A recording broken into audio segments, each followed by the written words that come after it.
would lead from now and take us through the session that we're getting into. Professor Dada, please.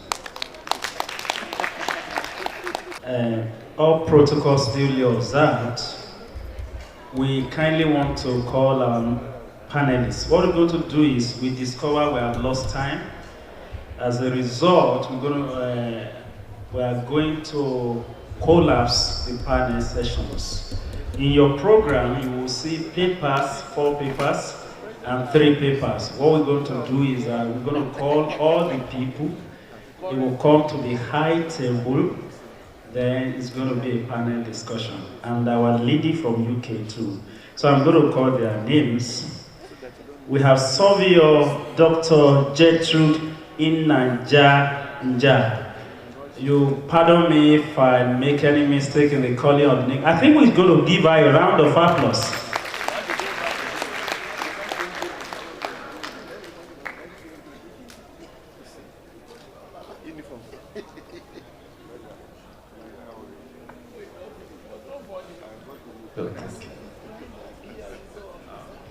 Then she's going to be followed by Mrs. Titilayo Verissimo.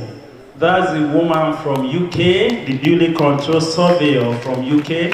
You are please welcome.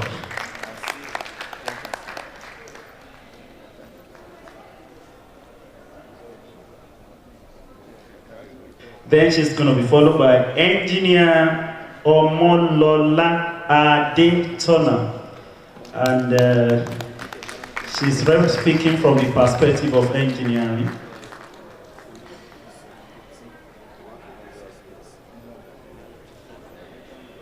Then architect Moradeke Okunboye. I'm not committing a thought. I kindly crave your indulgence if I didn't pronounce it very well. My honorable architect Moradeke Okunboye, you are welcome. Okay, thank you, madam.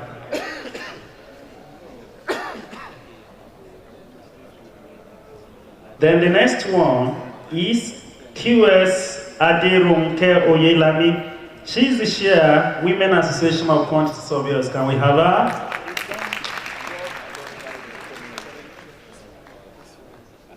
Then the last but not the least is Town Planner Morenike Babalola.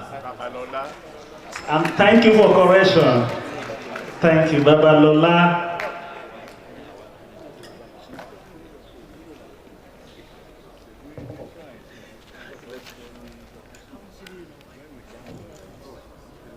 Then we're going to have Builder Mrs. Bolaniwa. She's also going to represent the building profession. Can we have her?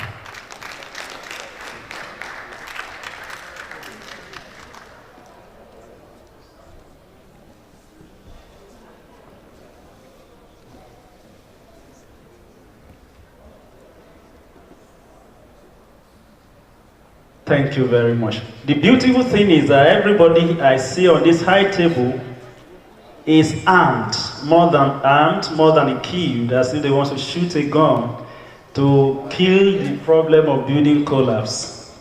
But kindly oblige me because of time. In Yoruba, there's something they say, shoki lobe oke. And the beautiful aspect is that everybody here, everybody on the high table other than me is okay.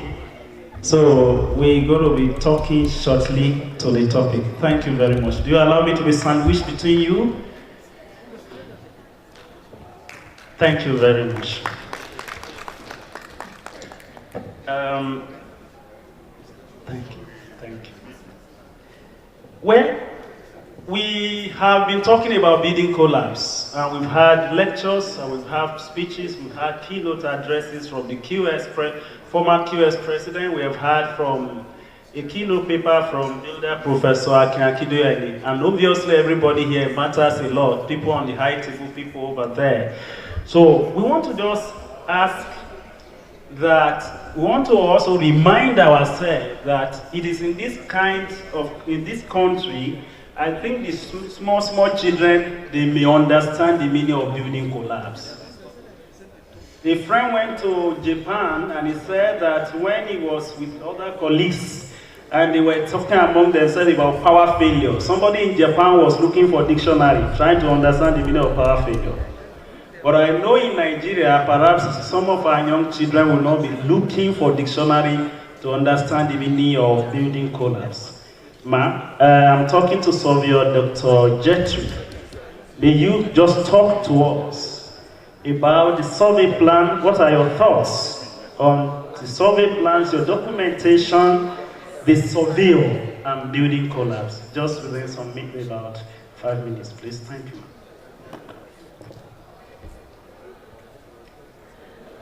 Distinguished panelists, I'm a lecturer. I prefer to stand.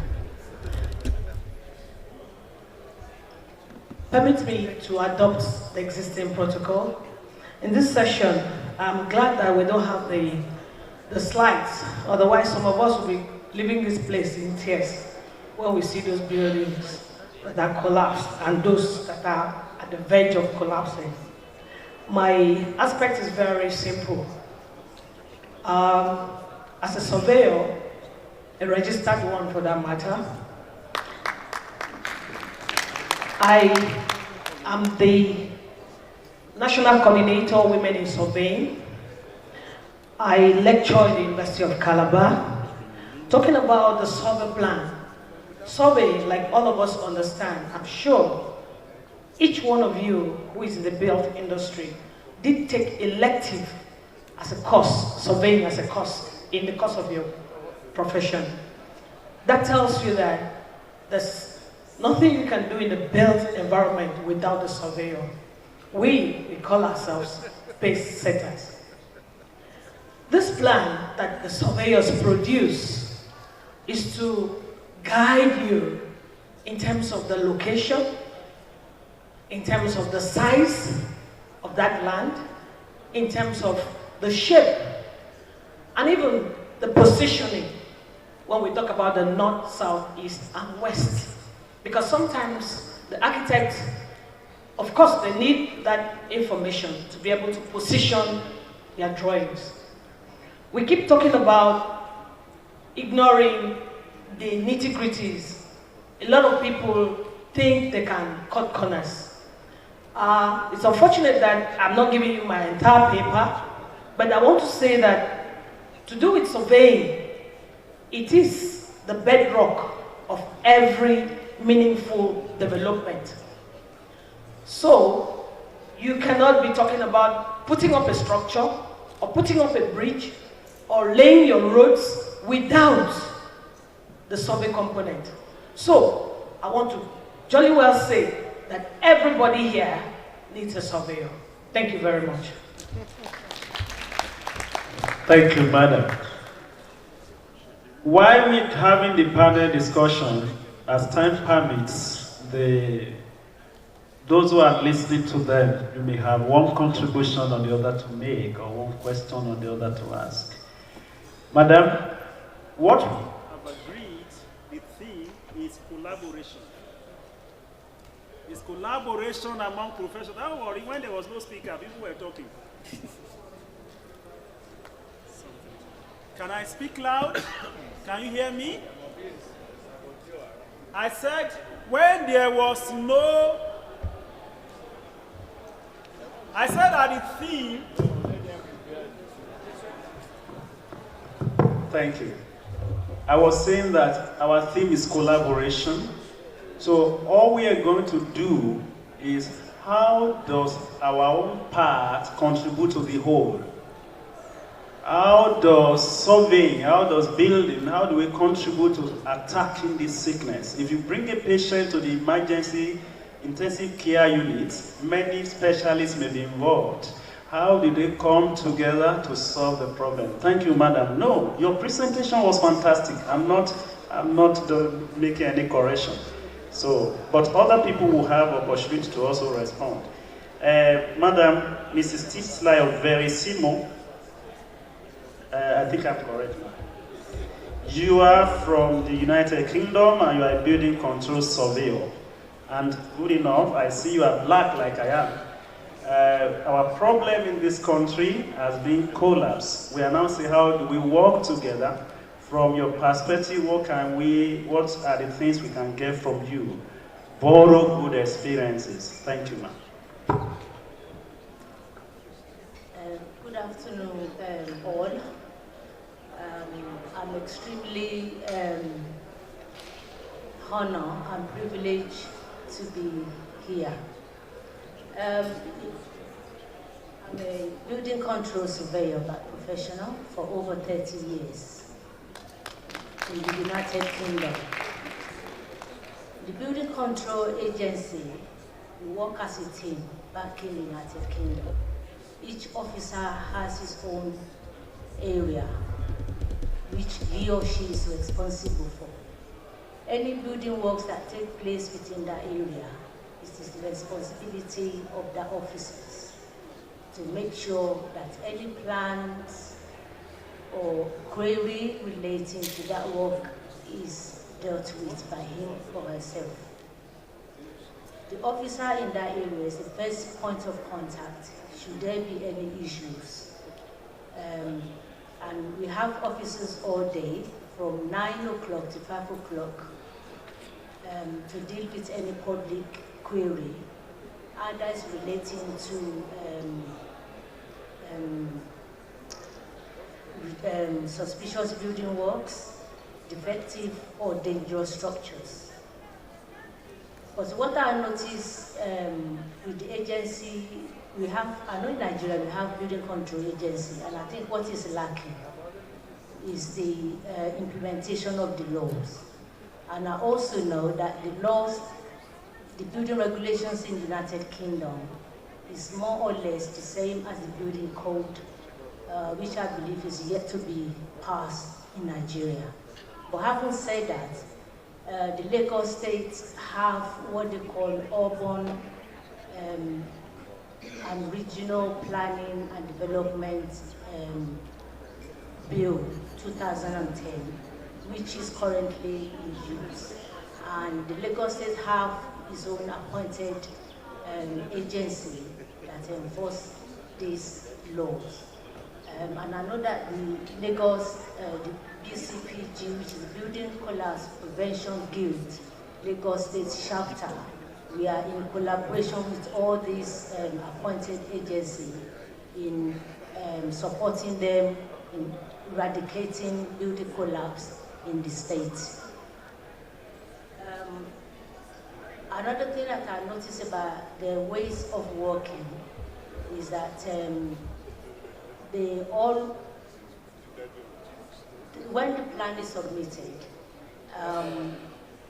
and the public, if you ask them, they always say you need planning permission, planning permit, but they never mention anything about building regulation permit. And I think this is a lack of awareness as letting the public know that the planning permit is totally different from planning permissions. But they both equally require before any commencement of work. And we also need to make public aware that it is the person carrying out the building works that is responsible for making sure that any building works carried out on site is responsible for contacting all the relevant agencies in terms of site inspection. And it's also by law the agencies to carry out all this statutory inspection as is laid down in the Act. And all site inspection must be recorded, dated and signed by respective officers. Because I had the opportunity to went on a site visit with some of these agencies, and I know that wasn't the case. So, because if they do this, I think if there's any defect or any consequent collapse in any building, this will be allocated or somebody will be made accountable for the work. And also from the initial stage of work, I think the professional involved should bring to the notice of the owners the true cost of the project, so that he or she can plan the cost of work accordingly instead of cutting corners. So if you can do all this and some other collaboration with all the built environment, I think this could help us to eradicate building collapse in our country. Thank you. Thank you very much. We picked some things from what the last panelist just spoke, and she spoke about working as a team. If you have 10 professors, with all respect to those who are above us, and they do not on this topic and they don't work as a team, there will be professional confusion.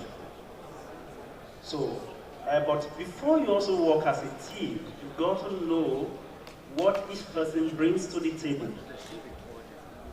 In your system, or somebody else may talk to that, looking at our country, Nigeria, those of us who are in the built environment, do we even know the limit, the strengths, the training, the core competencies of each professional? For example, during the presentation, we're told there are 7 professions, obviously recognized by law in this country now.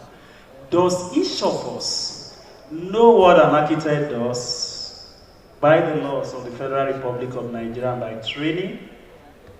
Does the other person know what a key quantity surveyor does? And the scientific basis is the training. What is the training the QS received? And what is the law backing up the profession in the country? Does the other, so now how do we, if we're talking about teamwork, how does somebody know that this is how far I've got to contribute to this product, which is not a solo product? This is how far I'm going to contribute, and my contribution must be to help the project. On this note too, apart from your initial thoughts, madam, I mean engineer Omolola Adetola, who is the financial secretary of Apwbn, Association of Professional Women Engineers in Nigeria. You may wish to talk, give us your opening thoughts, and perhaps respond to some of the issues I raised. Thank you, madam. Good afternoon, everyone. I'll also prefer to stand because I might be the shortest lady in this hall. Standing on the same existing protocol, distinguished protocol indeed, and I want to say thank you for the organization of this event. I'm really elated, I'm humbled, I'm flattered, I'm bamboozled. Another word. Prof, you want to give me another word? I'm happy, to be here this afternoon. And madam, I say thank you. We thank God for you. We thank God for this initiative. We thank God for every one of us that has taken time to be here this afternoon. Yes, my name is Lola. I'm a civil engineer, a project manager. I'm a wife.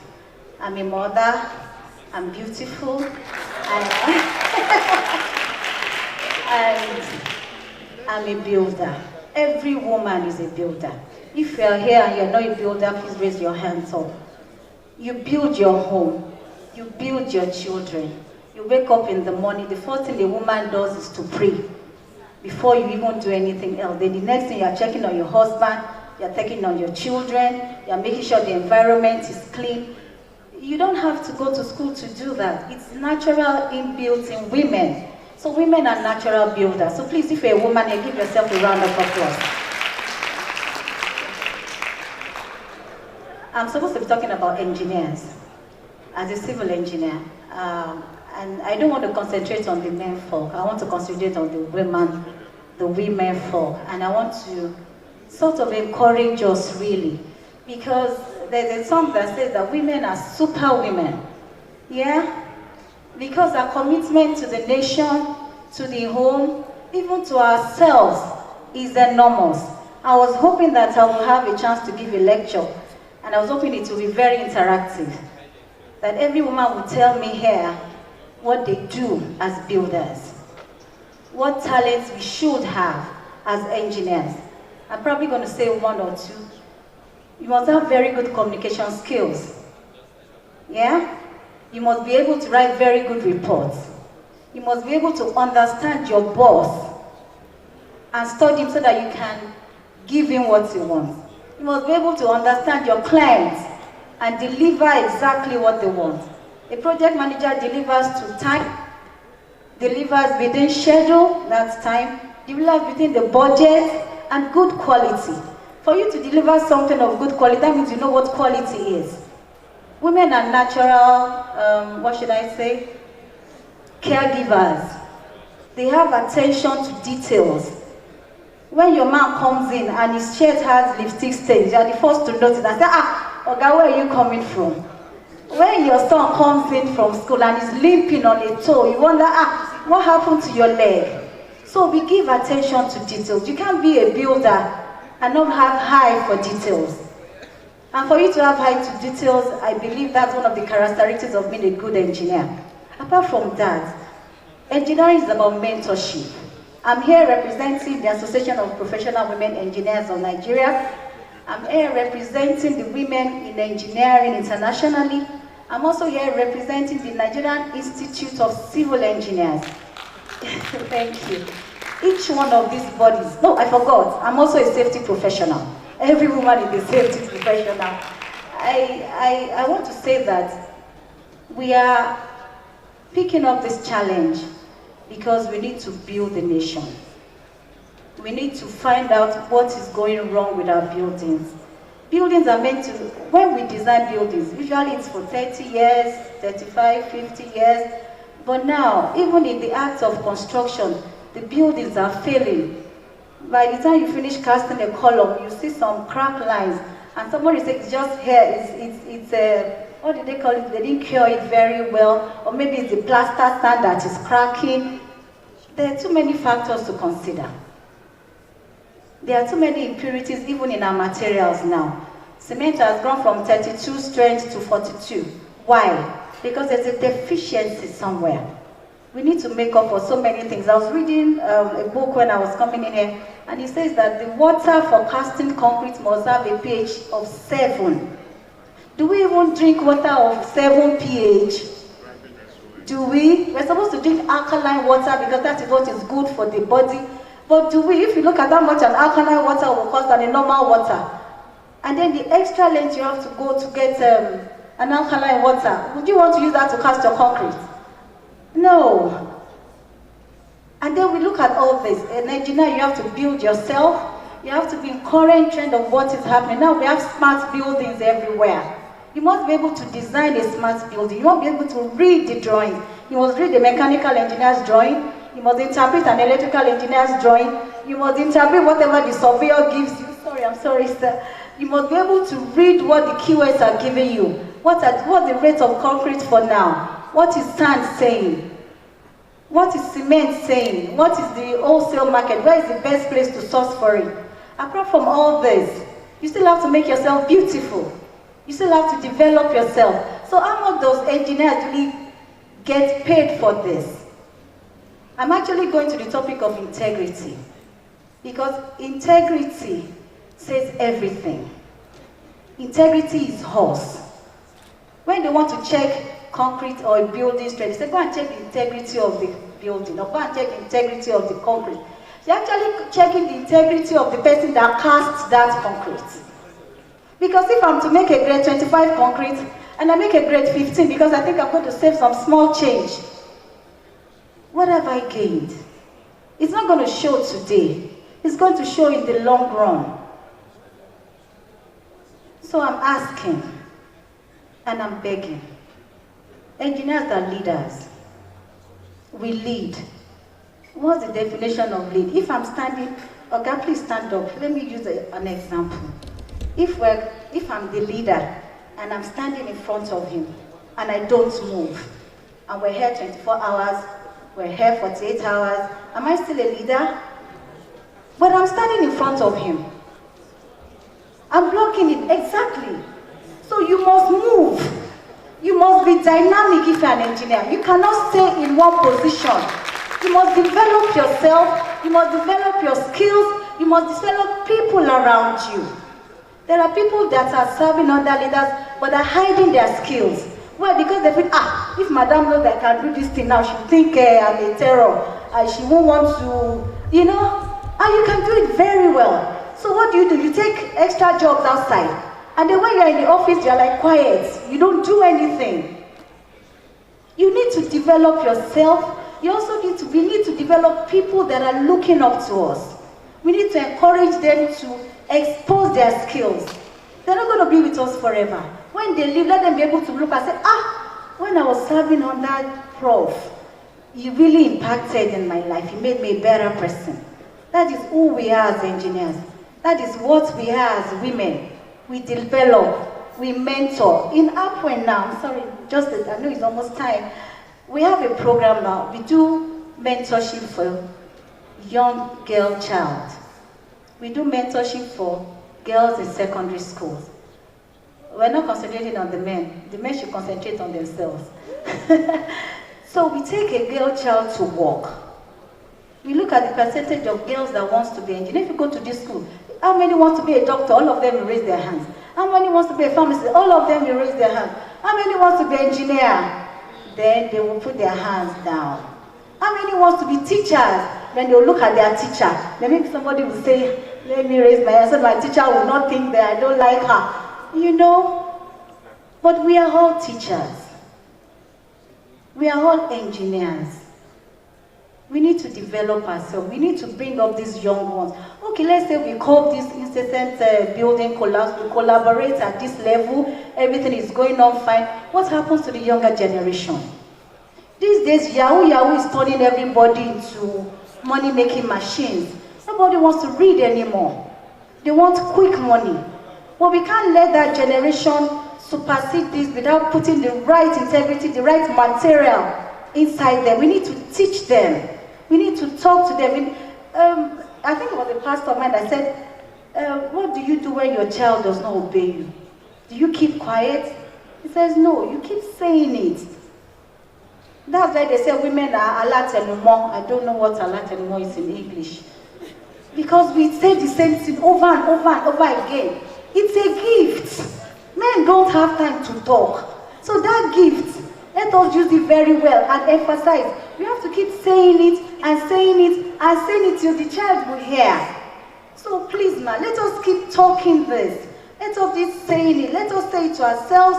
Let us say it in the home. Let us say it outside. Let us say it to the young girl child that is coming. Let us say it to our sons that we need to be conscious of developing the nation, developing ourselves, and having integrity. Please, if you don't remember anything I've said today, remember that word integrity. Whatever we give out is who we are. When they see your child on the road and he doesn't greet,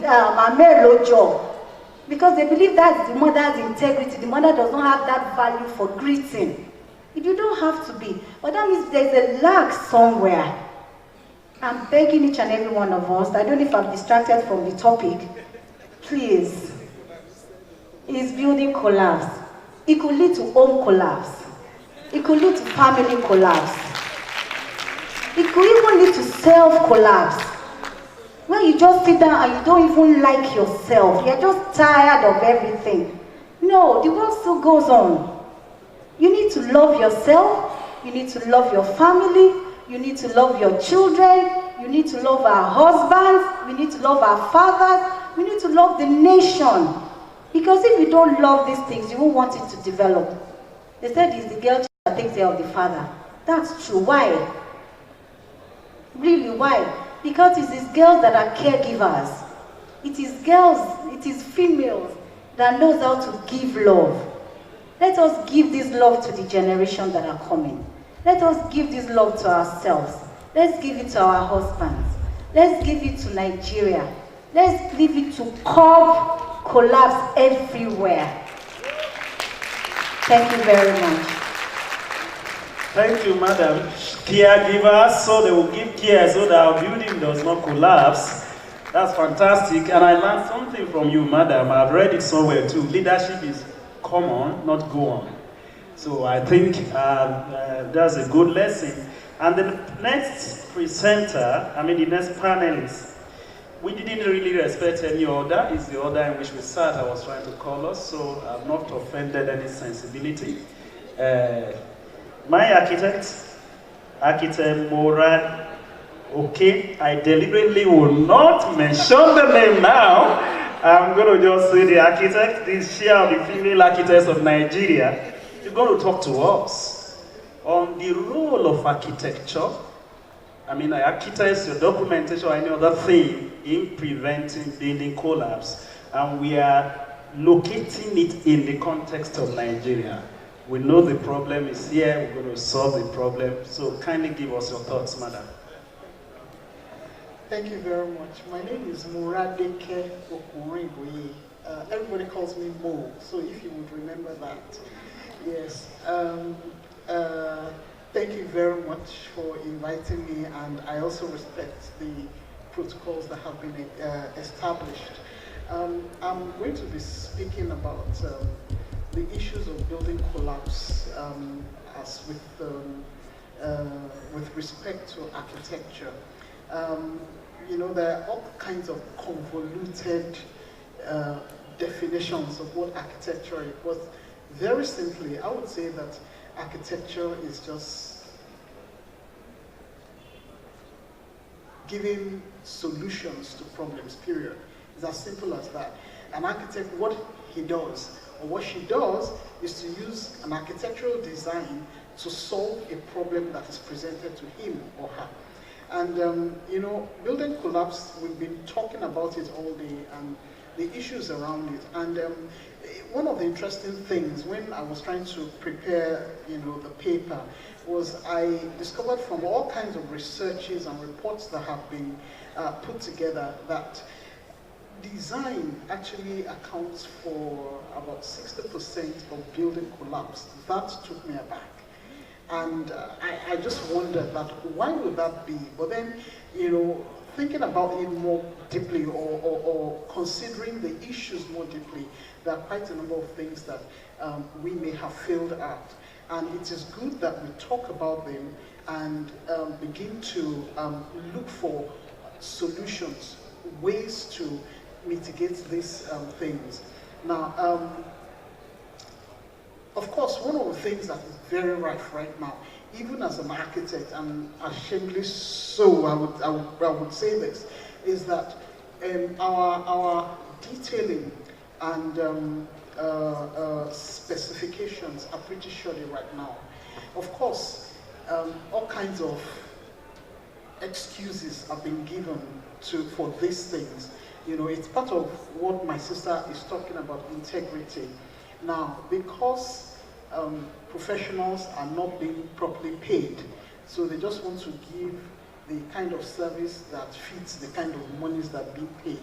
But you see, that is against our professional ethics and code of conduct, you know, and we need to make up our minds if indeed we want to deal with the issues of building collapse by giving our best to every a project that is brought to us. It doesn't matter if it's just a one-bedroom or even a studio apartment. We need to put our best into the design and the detailing of that design as if we were going to be doing a 25-story building. And one thing that I know that we're trying to get into right now is integrated design systems, and which means that everybody has to come on board right from the beginning. It is not a concept that is well understood yet. It is not, I don't think it's a concept that even the government, you know, as you know, policymakers have been able to imbibe or they understand. It is even been put into a system that we all have heard about BIM, and what it means is that all the way to building manufacturers are involved with the design or through the design process. So everybody comes on board very early at the life cycle of the building, and we all get to the end. You know, everybody starts to go off at their own various bus stops. You know, but one thing is that the architect is the one who is in the process right from inception all the way to the end. As a matter of fact, when everybody has gone and forgotten about the project, the architect is still there, because you know, if you people that have houses, you will know that when suddenly, you know, there is a roof that is leaking, the first person you think of calling is actually your architect. You know, and then you wonder that, is it because the roof was not properly done somewhere? Why is the roof leaking? That's the first thing. So even when every other professional has left the project, the architect is still there. So that is the reason why, more than anybody at all, the architect has to imbibe certain discipline, you know, so that we can mitigate against building collapse.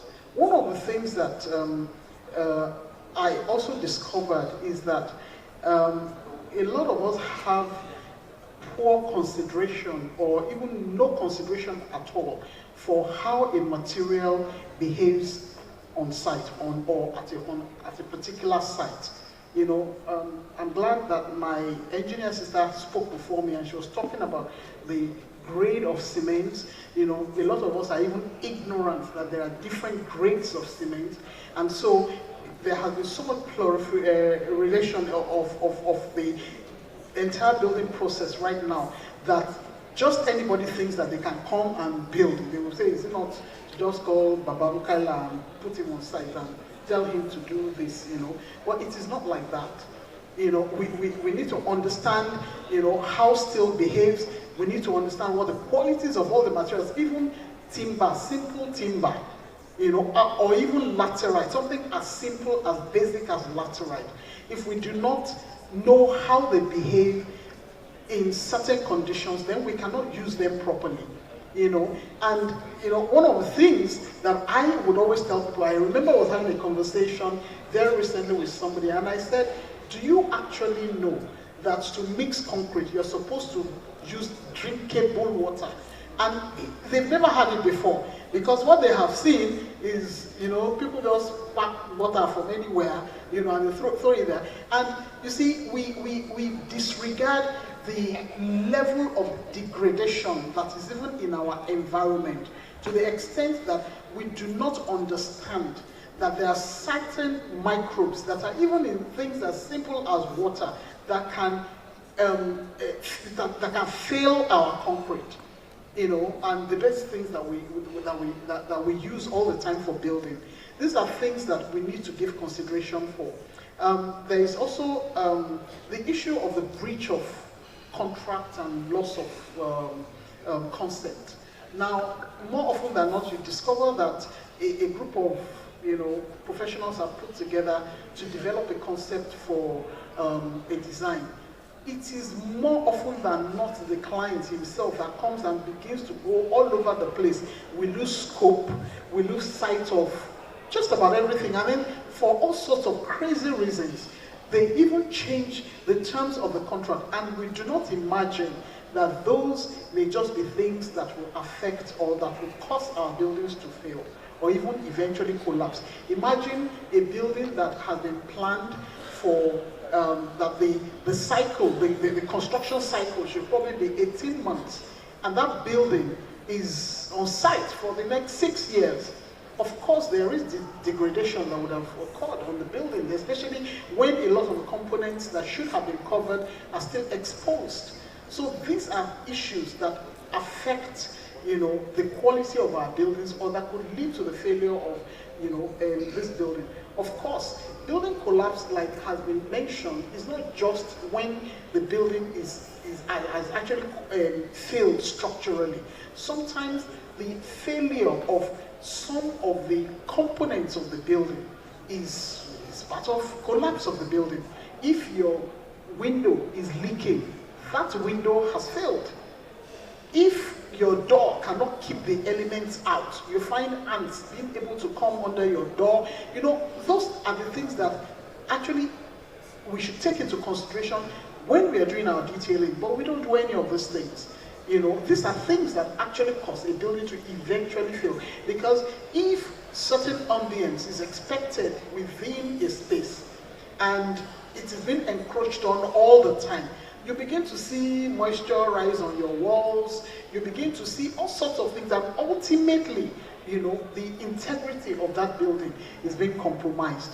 Then we also have an issue which is, well, even I could excuse it as a sign of the times, but we discover that now we do not properly train our new entrants into the professions.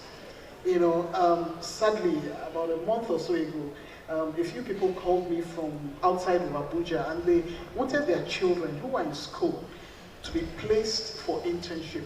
And all the architectural firms were full. They were full because there was no work to do. So they already had too many people that they had taken on, you know, and all these people, I mean, I was still glad though, that people still had some, you know, human juices running through them, because they would say, look, I can't, my office is in Metama, I don't expect this child to be coming from Karo or coming from even Utako, and I cannot even give them a stipend, you know, but they can't afford it. And so you now find out that, you know, these children, they imagine that just because they can manipulate Coral Draw or ArchiCAD, or they can do the Lumions, they can do the 3Ds and all that, that makes them, you know, professionals. Absolutely no. I was so thrilled when Prof got up and said that students understand that the fact that you have a degree does not make you a professional. And that is the truth. That each of the professions, we have, you know, certain guidelines as to what makes you a professional, and part of it is tutelage. And as long as we lose that, we're bringing in a bunch of professionals that are half-baked or perhaps even quarter-baked, and they have no clue about how things are done. You'll be surprised that a lot of the graduates, they can't even detail, they can't detail a door jam because it's never come into their concept. And if they cannot detail a door jam, how do you begin to design or improve on what it is that you see around? You just take it as, okay, door jams are done, or you leave that detail to an aluminium or a carpenter or something, you know. But these are details that we ought to know. These are things that we need to know, but they will never know it if they do not have the internship training, the proper tutelage. And honestly, the truth is, what they do in school is a completely different ballgame from what happens in the marketplace. There is a complete disconnect between our education as well and what is happening in the marketplace. That was once I had a few students work, well, graduates actually, first-class graduates. But then, the first thing, usually when they come to me, the first thing I ask them, do a simple 3-bedroom bungalow. You do your brief. I'm not going to give you a brief. But a lot of them, we discovered that they couldn't for 3 months, you know, because when I would just ask a simple question, it throws their design all apart. And then, you know, there was one I was working with sometime, and then he got frustrated and really angry that, is it not just a 3-bedroom bungalow? What are you talking about? And I said, you see, the point is that somebody's money is being entrusted to you. So you can't just do what you like. The man, that is all of his savings. You don't know if that's the only house he's ever going to build. So you can't mess it up. And so it was not until then that he started to understand, you know, details are done. An architect doesn't know that you have to detail the bathroom. You just put a box in there and you expect the plumber to decide where your WC is or where your bathroom is, and then you open the door, you are opening the door and hitting your toilet, and all those silly things that are done.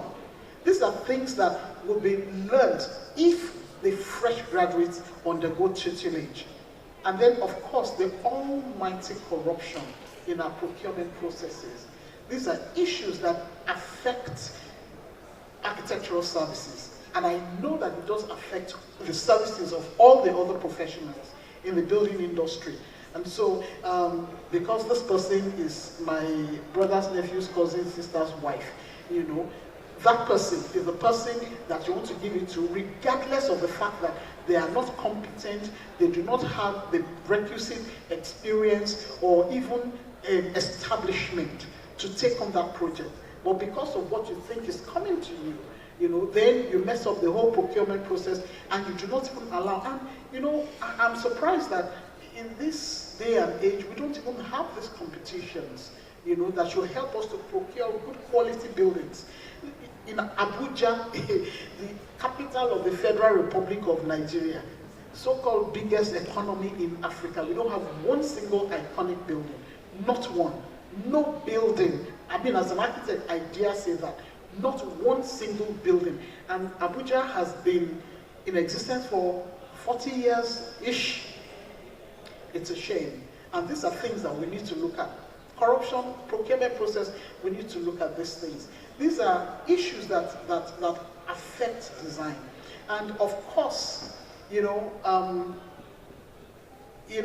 these things, they're so easy for us to actually deal with them if we will put our hearts to them, or if we will recognize them in the first instance as being the issues for us. Because we might be looking at other reasons why buildings are collapsing and all that.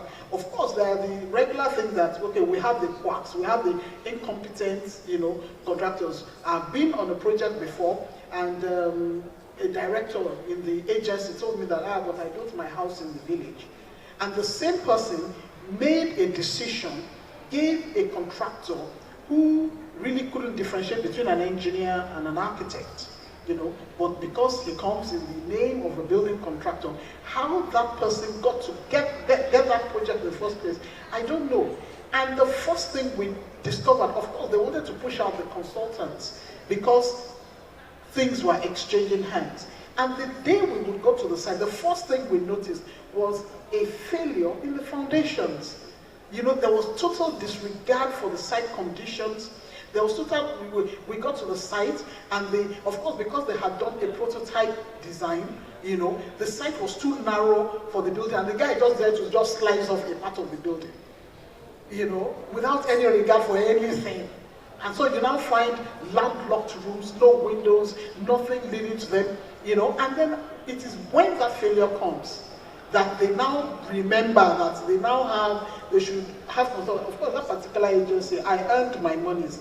And unfortunately for them, fortunately for me, that was when we just got our new fee scale. So I presented it to them. Yeah, I did. I presented it to them. I had to earn my money to teach them a lesson. That this could have been prevented if only you would allow the consultants to do what they really ought to do. And of course, we have the building code. It is not enough for us to have the building code. It's not even enough for us to have laws that can enforce the building codes. But then, the standards of the building code, what are we doing about them? I worked on the building code when it was being put together. That was in 2006. For crying out loud, that was 12 years ago. We are a long way away from 2006. What have we done between then and now? Considering all the issues, all kinds of things that are facing us today, So the standards that even go into the code, the professional bodies need to come together and decide what those standards are, especially in the light of buildings just dropping like matchsticks from the skies. So these are things that we need to deal with. And of course, we also have to be the policers of the agencies that are supposed to be in charge of regulating the standards of materials that are coming into the country or being produced in the country. I am an advocate for the professional bodies coming together, especially the architects and the engineers and the quantity surveyors actually, because I think we're in the middle of this, to set up, a system for checking the processes of manufacture of building materials, paints, cement, timber works, whatever, setting up the standards for, or checking the processes and eventually the standards of these materials that are coming out and the ones that are being brought in here. And of course, like my sister had talked about, I am going to advocate for re-educating the professionals. And it is not just for each of the professional bodies to be doing their own CPDs in silos, but then to come together because there are new, technologies, new systems that are being brought into play every day.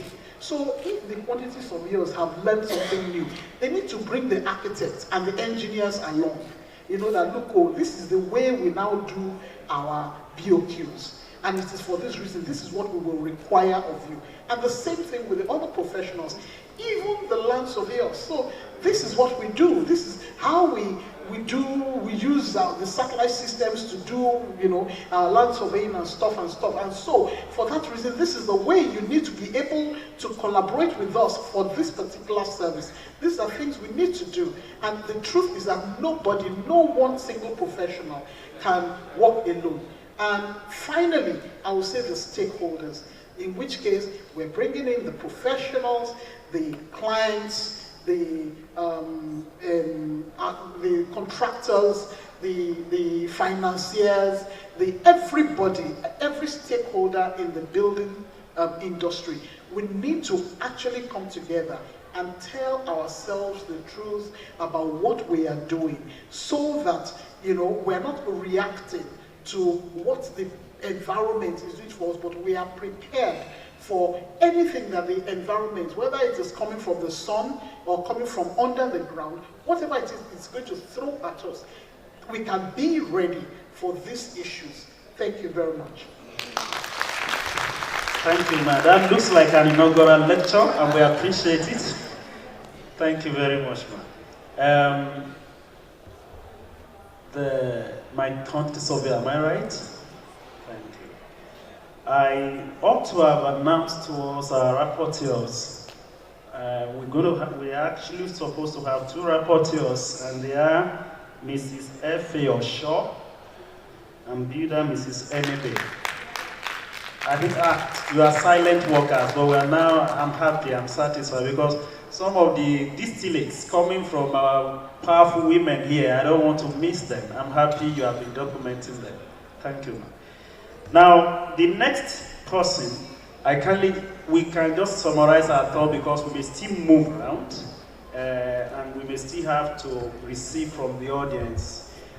We have our point surveyor, Aderonke Oyelami.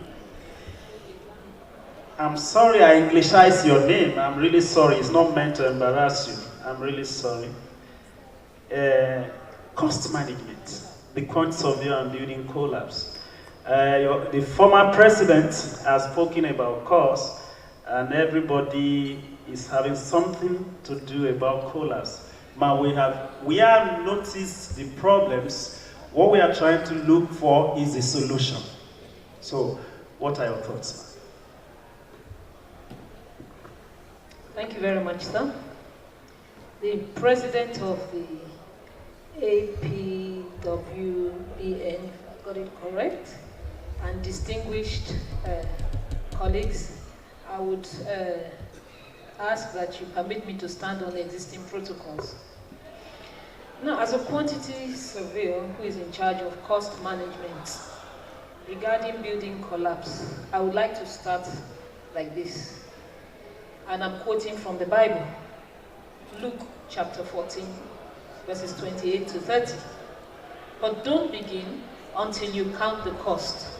For who would begin construction of a building without first calculating the cost to see if there's enough money to finish it? Otherwise, you might complete only the foundation before running out of money. And then everyone would laugh at you. They would say, there's the person who started that building and couldn't afford to finish it. Now, when we talk about cost management, throughout the life of a project, right from the strategic definition through to when the building is in use, the quantity surveyor has one role or the other to perform when we talk about cost management.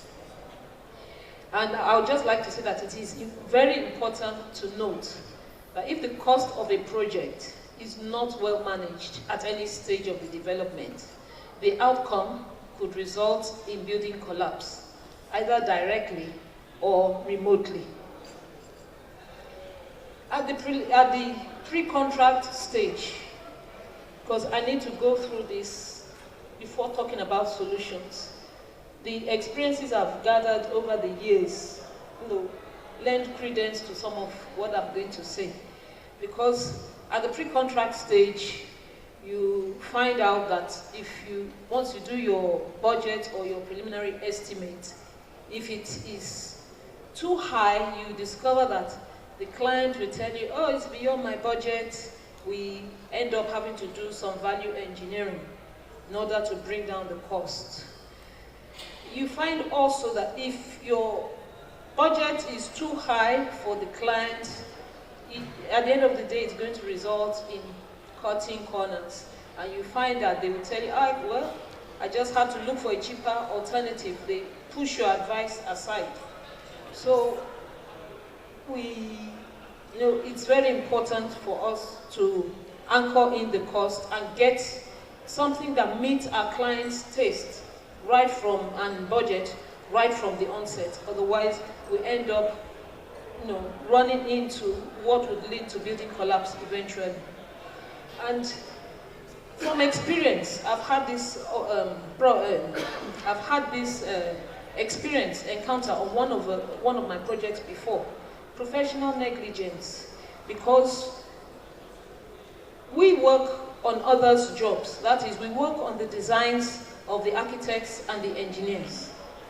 And it has happened in some occasions that you discover that many engineers, with due respect, have based some of their designs on assumptions.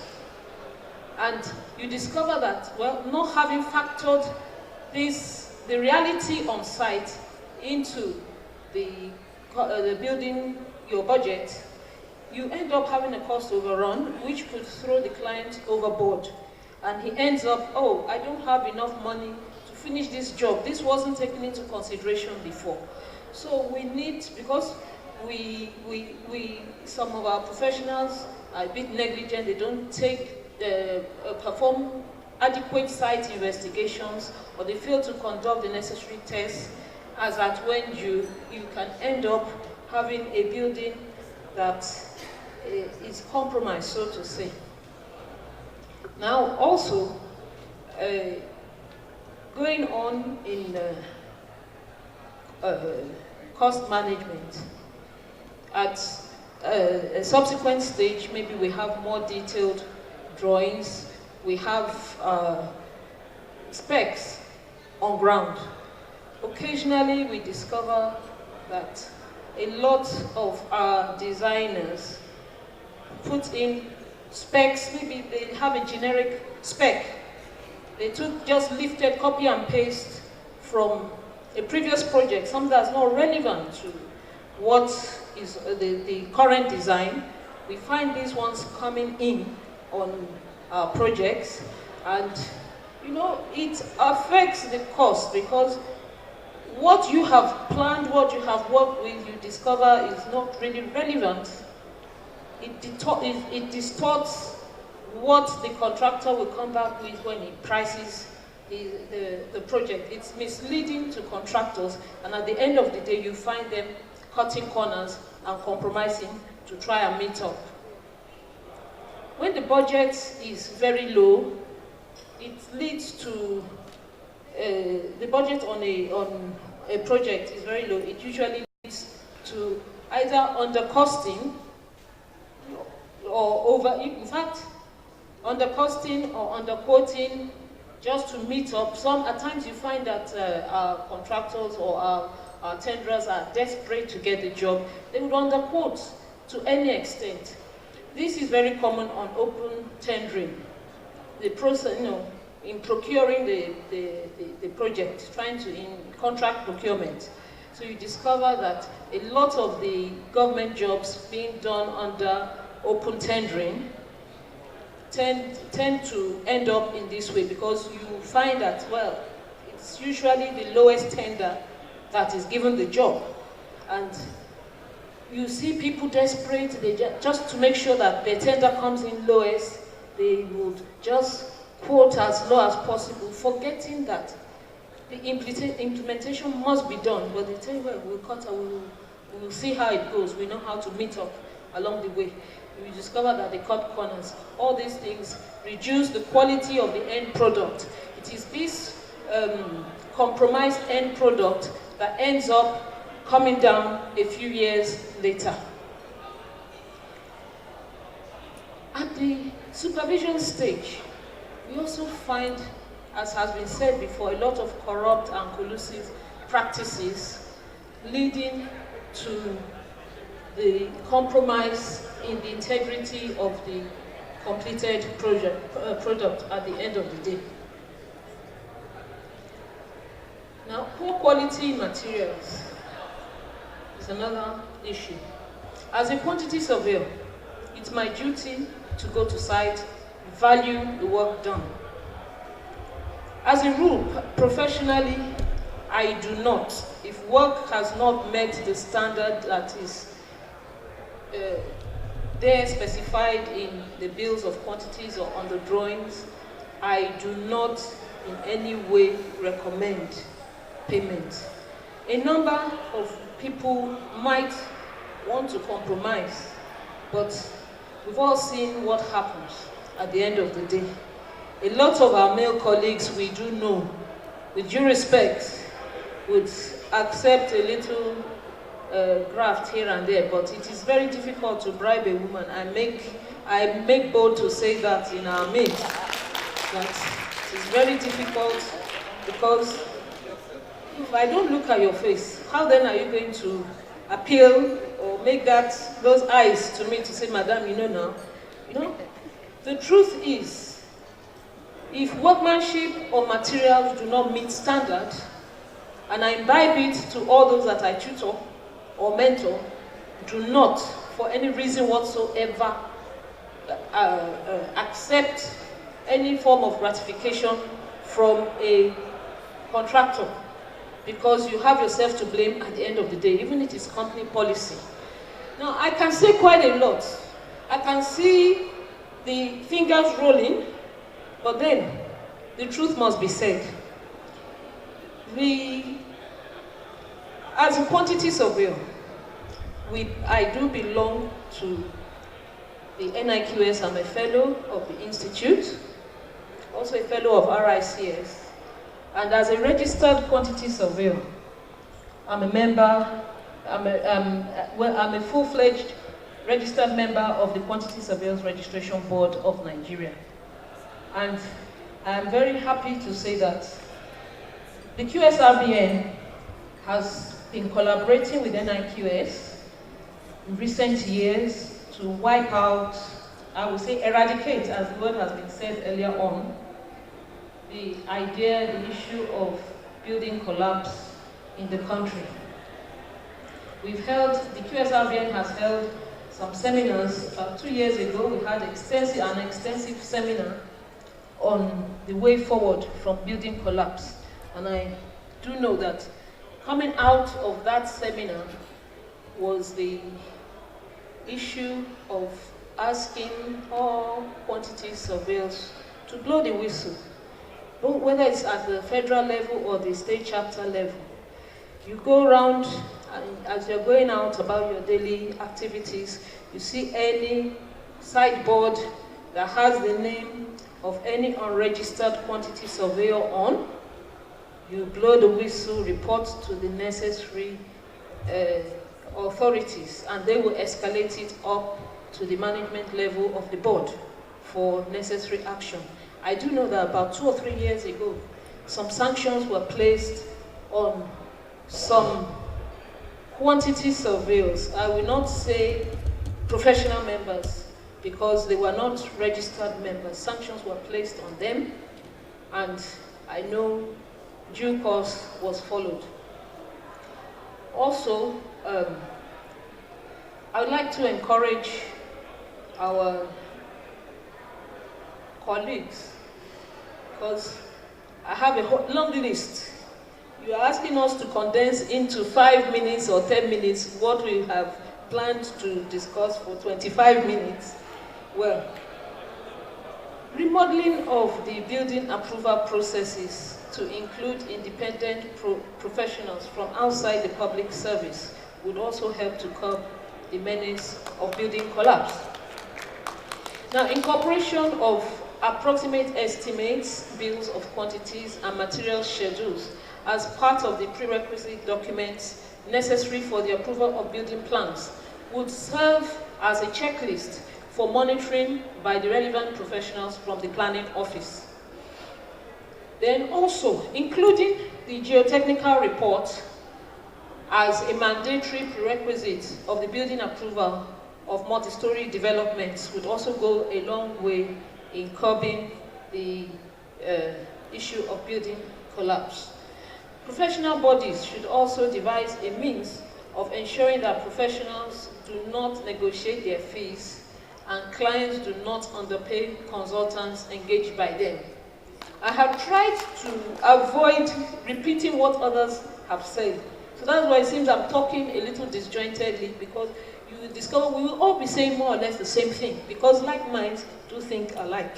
So professionals and clients reps should also ensure that the right procurement methods are employed in the procurement of projects. I also want to say that as professionals, we need to do a lot more to market our individual professions and create public awareness about what we do and our relevance in the whole process. Because government and the general public should encourage the regulating roles of professional bodies by ensuring that our jobs are awarded only to those professionals whose competencies, skills, and commitment to ethics and standards can be indemnified by their respective professional bodies. Many of us don't even have what we call professional indemnity insurance.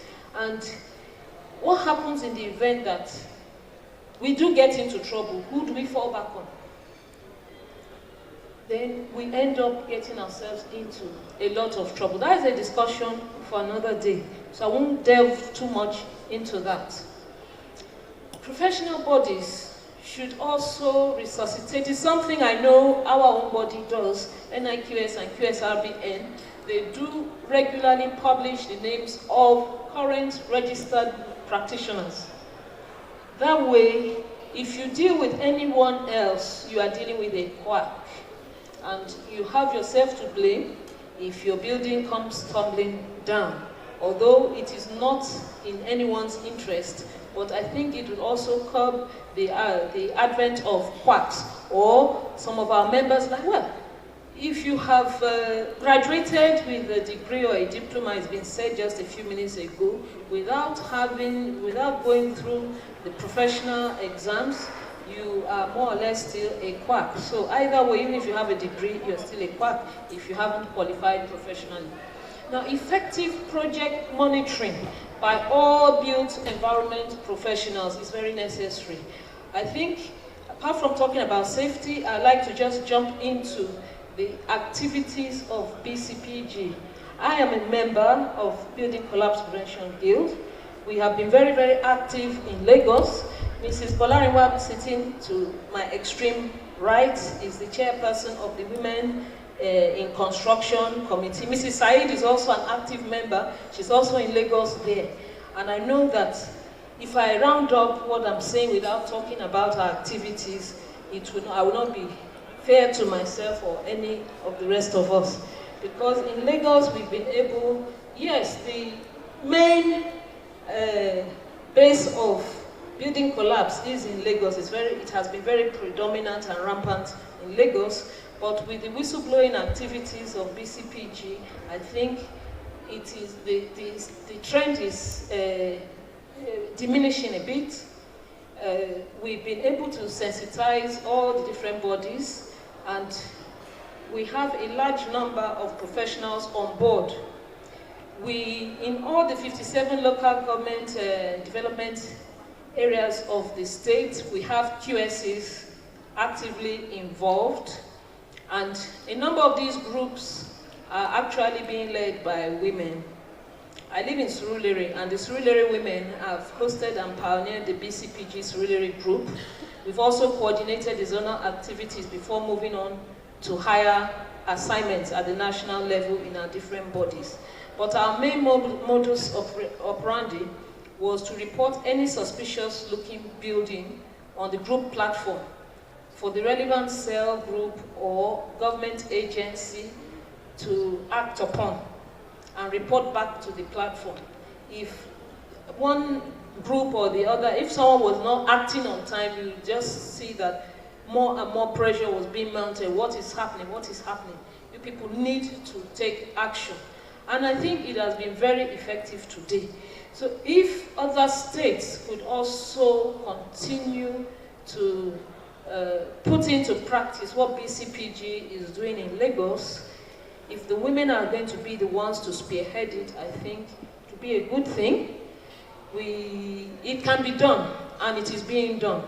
So I think we can just pool our resources together. I'm someone who is always willing to collaborate with my colleagues, and I think I'm being asked to hand over the mic, even though I have a lot more to say. Thank you very much. She's not biologically pregnant, but she's intellectually pregnant. You know something? You do PhD for 3-4 years, and they ask you to present what you have been doing for 4 years in 15 minutes. And I think, madam, we have learned from you. So thank you very much, ma'am.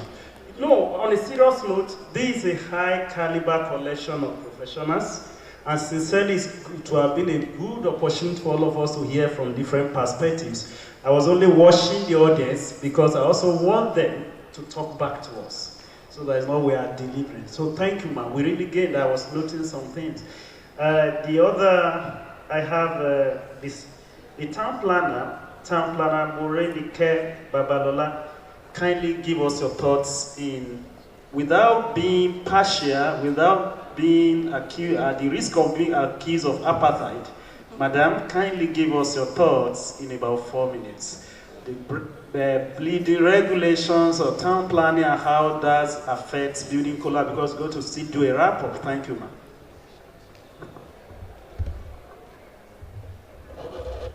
Thank you very much. Our President, thank you for this privilege and the opportunity to gather all women together, particularly in the built environment, to look at these menace in the country. Well, I've worked as a development control officer at the federal level, and I've been worked with so many professionals, you know, the Federal Ministry of Lands, Housing and Urban Development, and we have the seat of all the professional bodies in that ministry. And I will say that this is a very good opportunity for all women to sit together, actually consider how to collaborate and effectively move forward in the built environment. We've seen so much. I will say quickly the role of planner and, of course, who a town planner is. A town planner in the literary meaning is somebody who manages, controls, and plans your settlement. We don't deal with building in isolation, what we deal with how a building is put on ground. That means it's suited on the ground. So we are looking at the environment in general and not just a particular building. Of course, what may create this building, what will be the impact of the work of a town planner in that environment? Number one, you are looking at a situation where a building plan is prepared. And when you have a building plan, of course, you need planning permit to actually put your building on the ground. And in essence of the building permit, you need all the professionals in the built environment to contribute. It's not the work of a town planner. What the town planner actually does is to ensure that the building is in compliance with what is in development plan or the zoning plan or the layout plan. And the layout plan are actually produced to ensure that whatever we have on that land actually is for the benefit of the general public and for the efficient functioning of the city. So it's not actually concerned with the profit also, but with also social integration and development. So in carrying out its work, town planner has so many regulations. The first one, I will talk about the planning law, which is Nigerian Urban and Regional Planning Law, is the law that guides development and also come up with all the bodies that are supposed to enhance, to execute planning activities in the country. We have at the national level, we have at the state level, and we have at the local level. All this, the law also ensures that there are executing bodies, both at the state, at the national, and the local level. And these bodies are made up of professionals in the built environment, government agencies, and also all the stakeholders. Particularly, we have the legal, we have the community people being represented. So, as town planners, from the ab initio of our laws, already have every professional, everybody being in that place. Then also, we look at it that in most cases, planning is seen as being negative. You have your money, you have your property, you have everything you have, you want to develop, but this template say you cannot develop. And from there, the town planner has a lot of problem with the public. The public would not want to go to the town planner to get building plan approval. If you don't get building plan approval and you develop, we call it illegal development. And when you develop illegally, then you have a problem. If it is time to demolish and they give you demolition notice and they have to remove your property, then you will get no compensation. Of course, having got that, from the research we carried out, about 70% of buildings collapsed in this country have no building permit. So because there is no building permit, but most of the developers, they are either they lose their property and then they lose their money. The unfortunate thing is that lives are lost. Premature loss of life as a result of carelessness. I happen to be a member of a committee that actually works on the comprehensive audit of building under construction in Abuja. It's a ministerial committee. All the professionals in the built environment were there. We all worked and we did survey of 50 houses under construction. 80% of these houses, their integrity failed. 7% were recommended for demolition.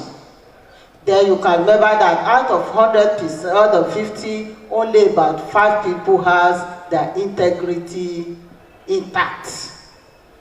And going through what is causing the collapse, the building that collapsed was actually that led to the committee was the building in plot 1007 Gaki 2. 21 lives were lost. Why was that happened? The building plan was approved for only 4 stories. Then the developer thought that it is high time and want to make more money. He added additional 2 floors. So that led to the collapse of that building. And we have series of that. By the time you go through all the collapsed buildings in Nigeria, you find out that a lot of them, because of additional load on the properties, that was why some of them collapsed. Apart from what other colleagues have mentioned, like quacks, integrity, poor building materials, and so on. Also, I also want to say that when it comes to the issue of building code was revised in 2012, and the new building code is on. and the professional, all the professionals who are involved. Each professional has contributed based on their professional expertise. So if you see a professional that is going ahead to do other professionals, it is creating problems in the environment. You have your own training. The lecturers are there, they know what they taught each and every professional in the school. We all have basic knowledge of all the professions. Like if we're talking of survey, I cannot say I'm a land surveyor for the fact that I did land surveying as my preliminaries. But I cannot say I'm an expert. The same thing somebody who is an architect cannot say I'm an expert when it comes to building. So that we all have our areas of competencies, and if only we can limit our own efforts to where we were trained and we have the expertise, there will be less building collapse. Also, I want to say this one. In seeking planning approval, we found out that most of the developers, they use professionals.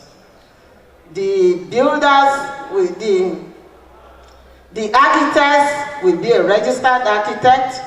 The town planner will be a registered town planner. The structure engineer will be a registered structure engineer. The same thing is electrical. The same thing is the person who is going to produce the soil test. They are all professionals. But when you get to the site, who do you meet on the site? None of these people that prepare the report, that are testify and sign and take commitment on this land, are there to supervise their areas where they're supposed to look at. So in that area, you find out that after signing, we all left the building to whosoever that is concerned. The other aspect I found out is that a lot of people, they shy away from getting building approval because of the long process, because of so many desktop places you will get to. So to go from one place to the other, time taken and so on. So this prevented. Also in some areas, we have very high charges. Even our professional will charge so much that the developer will not even be able to meet the cost of our professional fees. As a result, they will prefer to use quacks rather than using us as professionals.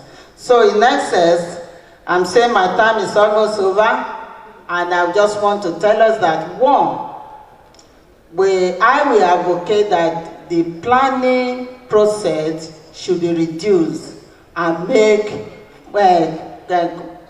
friendly to people who are seeking planning approval. Number two, I will also recommend that we need a mentor, the young ones that are coming, that they have integrity. Because when you look at them working in the office now, their eyes is always there. They want to be 25-story building within 2 days. And yet, when you compare the qualification, it's like somebody who has never attended any school. So I want us to see how we can mentor them, that they will have the integrity of serving and serve with all integrity, that at the end of it, it's not what you acquire that matters, it's what people say about you. Then the other aspect that I want us to look at is that how do we collaborate as women in the built environment without bias? We have all discussed on this table, and I know that all our bias is towards our professional standing. We need to eradicate this. Prof said this, we need teamwork. Like I told you, the planning law used teamwork. The building code used teamwork. Why can't you work as a team, as professionals in the built environment?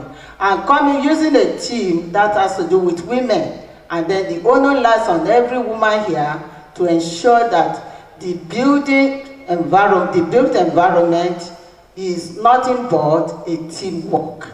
And with so doing, we should be able to go and get what we want and make Nigeria conducive.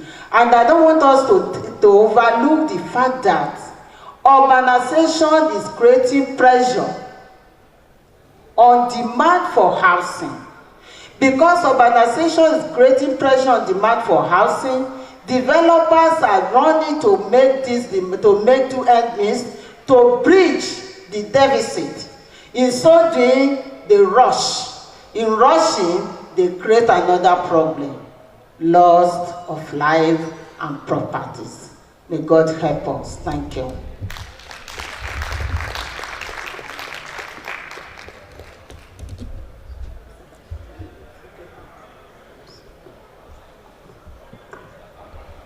Thank you very much.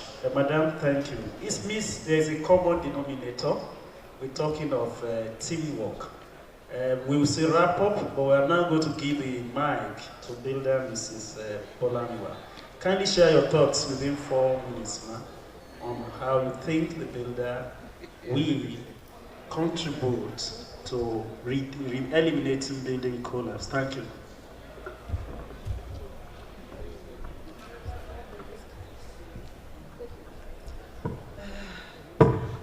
Good afternoon, dear beautiful colleagues in the built environment on this side of the table, and good afternoon, the great builders and the participants, our fathers and mothers in the building profession. While I'm appreciating Her Excellency Builder Lamin, the President of Women Builder, that put all this together. She has indeed made my work easier. This I will elaborate towards the end of this discussion. Please pardon me if I'm not flipping through any sheets of paper. Builder Lamin, smiling at me, gave me this instruction 2 weeks ago when I was in US.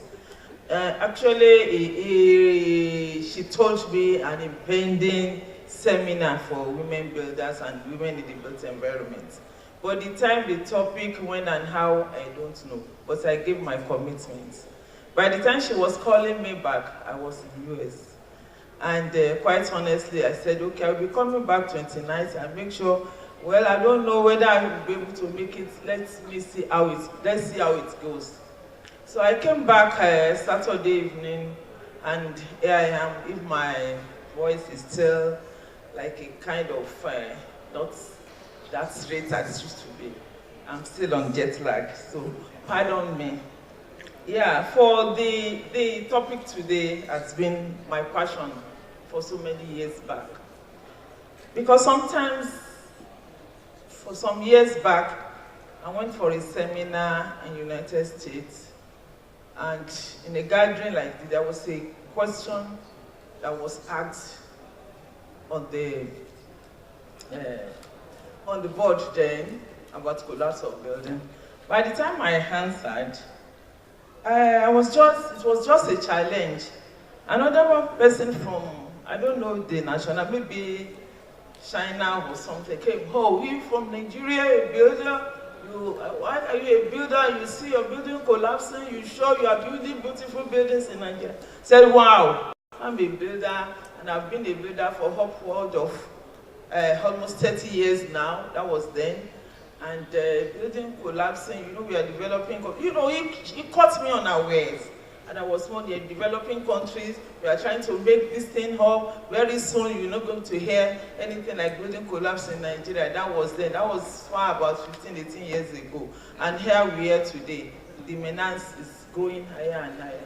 And in the last, about 6 years ago, one of our builders, versatile, innovative, Builder Apwbn, raised the issue of building collapse prevention. I read it in the paper that he wants to champion the cause, and I quickly joined the team. And since then, I've been in the team. And while I will shed on on what building collapse prevention guild is, I will quickly run to who a builder is actually. I've been a builder for upward of 40 years now. A fellow of Nigeria for about 25, 26 years. And I retired about 14 years ago at age 50 as Assistant General Manager, Lagos State Development and Property Corporation.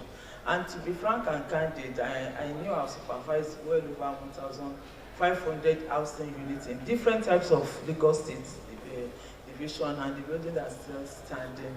And when I passed by through this estate and I saw those buildings have signed off that they are good for habitation, I'm indeed very happy at any point in time I pass. This come at its way. The system has not been the same in the last few years. You know, encroachment in the industry, the quacks, because together everyone achieve more. The team spirit has never been there for both women and men. But with this table, I can assure you, we have now come to the reality that we have to come together. We have to continue to be innovative. We have to continue to be versatile. And we have to continue to be resourceful.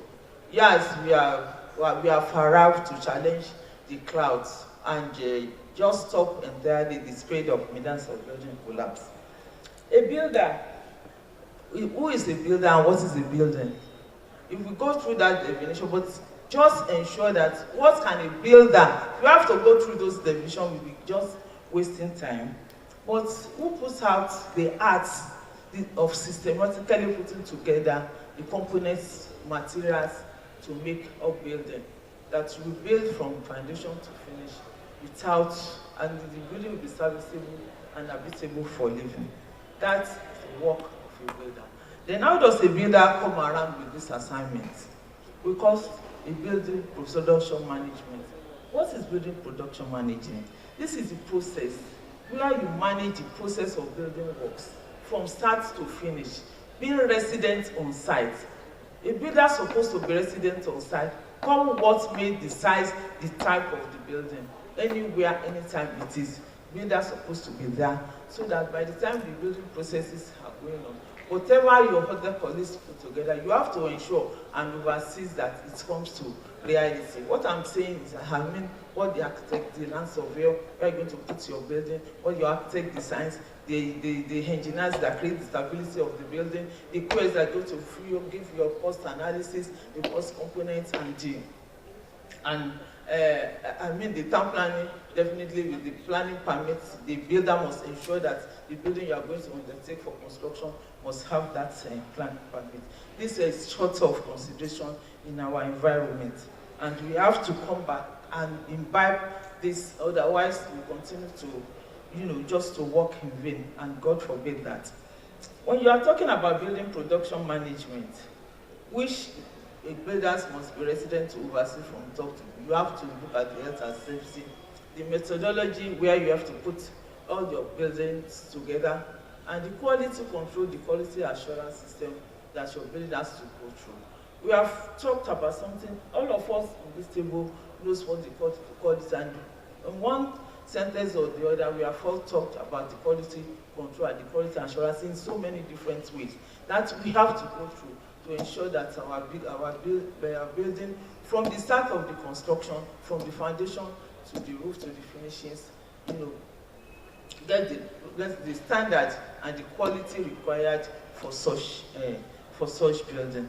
When we are talking about construction methodology, how do you methodologize the building process on your site? You have to lay out, from the laying out of your site, from the setting out, before you set out your building at all, you just have to set out your site very well. Put everything in its place. Where your building lines are, where you have to put your construction materials, your store, the office, the safety signs, all the health regulations and safety regulations that you have to install on site must be well established, so that whoever is coming to site, they know where to tread in. And if you are going to have any visitor coming to your site at all, you must ensure that the health and safety is taken into consideration. The equipment that your workers are going to put on is adequately put on. Whenever you're having the visitor at all, must also wear the helmet and all the necessary and required equipment for construction sites. This is very, very important. When you are talking your material storage, the equipment you are going to be using for every stage of your construction are very, very essential for you. You have to ensure the right equipment is used for the right job and the right materials for the right thing. We are talking about cement. Cement is one of the most integral part of building materials. It's the one that is putting a lot of materials, a lot of things together to ensure that your building is stable. The cement iron. Then how do you put all these things together? By ensuring this, and that's where the quality control, the quality standards, and quality assurance has to come into play. This is a long, a detailed topic that we cannot be saying on this table. But definitely, all of us, we are aware of it. The only thing is for us to ensure that wherever we are, whenever we are discharging our responsibility, we should ensure the quality standards is achieved by not jeopardizing it. And we talk about compromising, and that's where our integrity lies. And I'm glad to say, and I love this, I spent 20 years in the field of supervising contractors. And believe you me, I've never received any one penny as a bribe from any contractor till I left myself. I have my colleagues here who can testify to that. Because why? I want to come and I want to give instruction, and I want you to abide my instruction and do what I have to do. And I think I achieved the feat I need to achieve before I retired from the government service. Presently, I'm a consultant leader, and if you want me to work for you, you have to just go by the rules. What you need to do is not to call me again if you are not pleased with. And some of the works at times, you just drop them because you don't want to lose your integrity. So integrity is very, very important when we are discharging our duties. So maintenance of building is also very, very important. You maintain to retain and sustain your building. Your building can live up to 200 years if you care and give it an adequate maintenance that is desired. That's one is another very, very serious topic. Pre-construction, post-construction duties that you have to have knowledge of before you present your maintenance manual to ensure that all these are adhered to by the time the building is being habitable. So the regular maintenance of the services within the building, which are very, very important, which are part of the things that causes initial distress in most of our buildings that we live in. All these details that I have here are quite a lengthy one if you have to go into it and be discussing it. So meanwhile, I would just like to go into building collapse prevention guild. Like my sister Adelunke said, we have been together and all the 7 professionals in the built environment are represented. And the building collapse prevention guild has the members well rooted in Lagos State, as she said. The national we are trying to build up, and we know very soon we get there. What have we been doing? I am representing building, I'm the coordinator. I know, I will just line up now. And what are the names, the aims of the building collapse prevention? To ensure collaboration among professionals, to ensure that adequate methodology and standards of building construction is adhered to supporting the skilled workers, collaborating with them. This statutory organization involves like Lagos State Building Control Agency, where we used to be a whistleblower to them whenever we see any distress building or the building that's not standing on their feet. So many other aims of BCPG. And quite honestly, BCPG has achieved a lot, especially in Lagos State. And I want to implore other states to join suit. And in the verge of achieving this, I have a national responsibility, like my sister said. What is my responsibility? Is to bring together the professional women, women in construction industry from the different types of the profession, and we collaborate together to ensure that the spate of collapse of building is ended.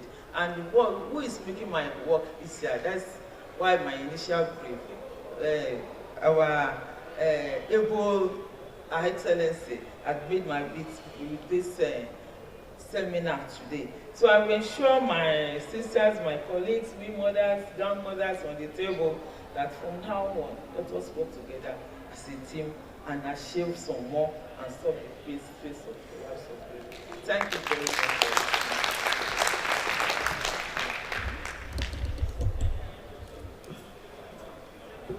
Thank you, madam. I'm really thrilled that I, alone as a man, I think the women have been working as a team, and sometimes I don't want to say they intimidate me, but I think you have all been fantastic. Now, there are things we can take away from the panel discussion. Number one, we've been talking of team. I was on radio about last year or thereabout, and I was speaking on something like this. Some people call us and they say, you people are wicked. They use the language wicked. Why buildings are collapsing? Then I had to give an answer. And I said, this is the role of the architect, this is the role of the engineer, this is the role of the builder. Somebody saw me after the radio presentation. I said, I don't like the way you talk. So I didn't like it. I said, what's the problem? That is, where I work, it was a student then. He said, you see, when an architect wants to talk on radio, he will talk as if everybody is only architecture. When an engineer wants to talk, he will talk it's only an engineer that is in charge of construction. He said, but you, when you were talking, you said this is the role of this. So that's the offense I committed. Now, that is an issue, and we have to link it with what we talk about mentoring. If we are raising a generation of people that don't know how they have to work with other people, the women here, I'm having a fear, if you know what your husband go through in the places of work, you will feel for those men. There are some men that have come across who are in our industry and some Lebanese technicians. They will be calling them masters. They call them master, if you have never heard. Master. That is the Lebanese or guy who is a technician. I'm sorry, I'm not spoiling Lebanon. But then, these are people who have master's degree or who have BSc degree. But you know why? Because they know that in the industry we talk a lot of grammar and fight among ourselves.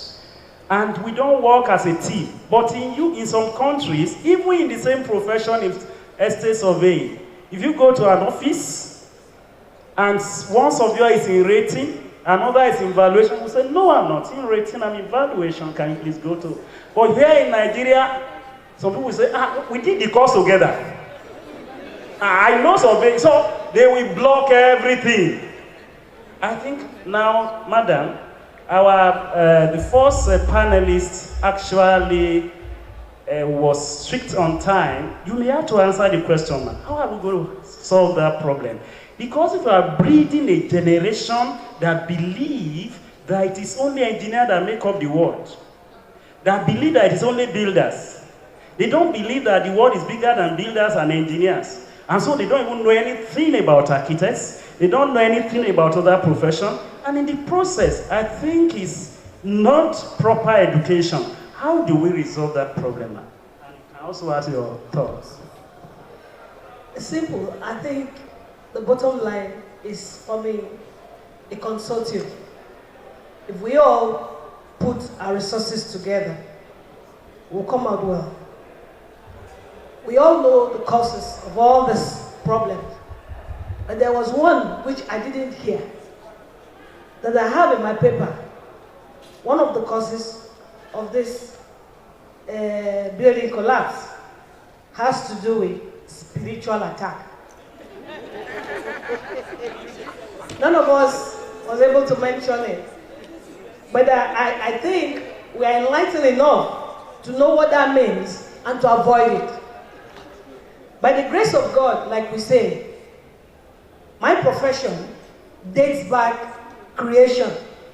In the early days, or in the Bible, Genesis, what did Jesus Christ do? He started by separating the water bodies from the earth and so on. None collapsed. A round of applause for him. So I think given that we all have understood what it is and what causes all this menace that we have, I want to join hands with Prof, who said earlier that we should not only call, but we should try as much as possible to scrap building collapse. At this point, permit me, sir, because time is not on our side. On behalf of women in surveying, I want to affirm that we, as surveyors, are ready and are hereby collaborating with the women to ensure that we scrap building collapse. Thank you very much. Thank you, ma'am. Maybe we throw a question before I wrap up now. Madam, because you came from UK, I'm not from UK, I'm a thoroughbred Nigerian. The problem in the industry in Nigeria, with the benefit of hindsight of UK, where we seem not to recognize the core competencies of each professional, do you think it's a sign of economic poverty, or is intellectual poverty or emotional poverty? Do you think it's the economy that is contributing, and are you feeling what is the solution, or what further thoughts do you have for us? I think the problem are, first of all, everybody wants to be jack of all trades. You know, and I think if you call yourself an architect or engineer or land surveyor, you know, people doesn't really think of it as being, you know, you have to be specialized in one aspect of the profession. So, and I think the word builder, to me, is a very vast word. When you call yourself a builder, I think you still need to identify what type of a builders that you are. Because back in UK, if I say I'm a builder, they will say, what do you specialize in? And in my department, where I work in London,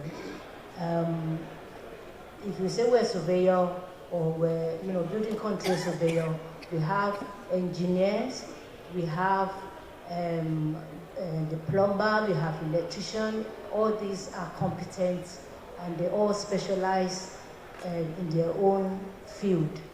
For example, if we have an application which is submitted for building control approval, we will have all details supported with the application being submitted. So there will be qualified structural engineer who will be allocated to check all the calculations. And if we have electrical work submitted, we will send it to the person who's also qualified as an electrician, you know, etc., etc. And if you're a plumber as well, so we have a specialist plumber who will be the one that will check the plan for the drainage work. And when the work starts on site, is that specialized officer that will be the one to go and do the site inspection in relating to all aspects of that particular work. So it won't be just one officer like myself that will go and start looking at it. And if that does happen, because sometimes we do have a short of staff, if you get to site and you see that the particular work is not your area of expertise and it's beyond something that you can just give the okay to on site, you will say, then you will go back to the office and get the person who's more specialized on that subject to go and give the okay for the work on site, so whether it's okay or not. All protocols truly observed. Good afternoon all. Panelists, good afternoon, Mass.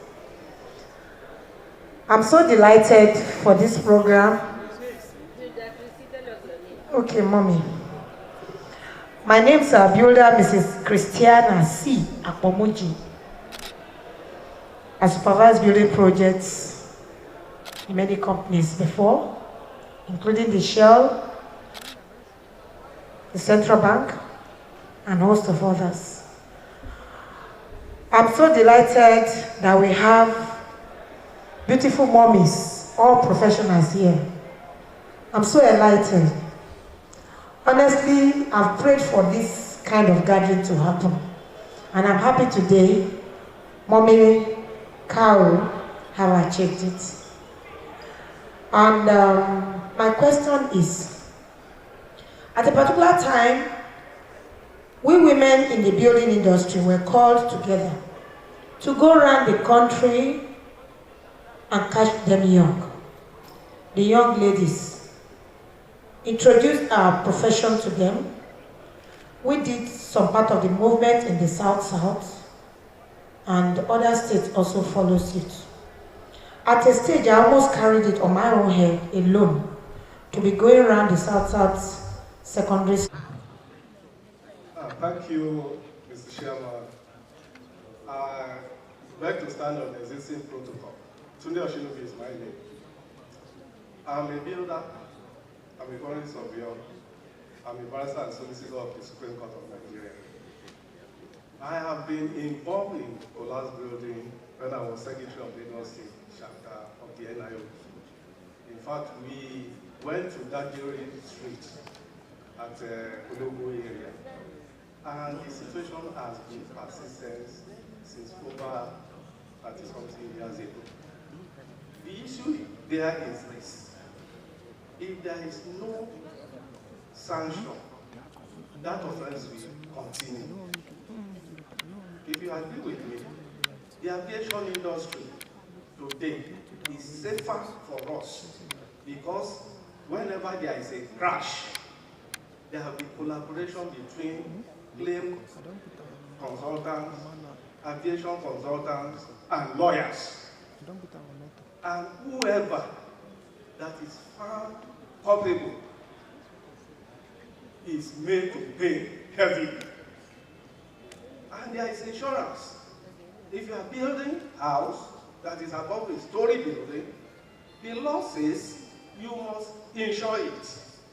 And by the time the claims are now being slammed on the insurance company, they will now be more diligent in who they offer cover to. If you don't have the appropriate professionals, I'm sure they will restrain. But without that, I'm sorry, it will still continue to be the same old story.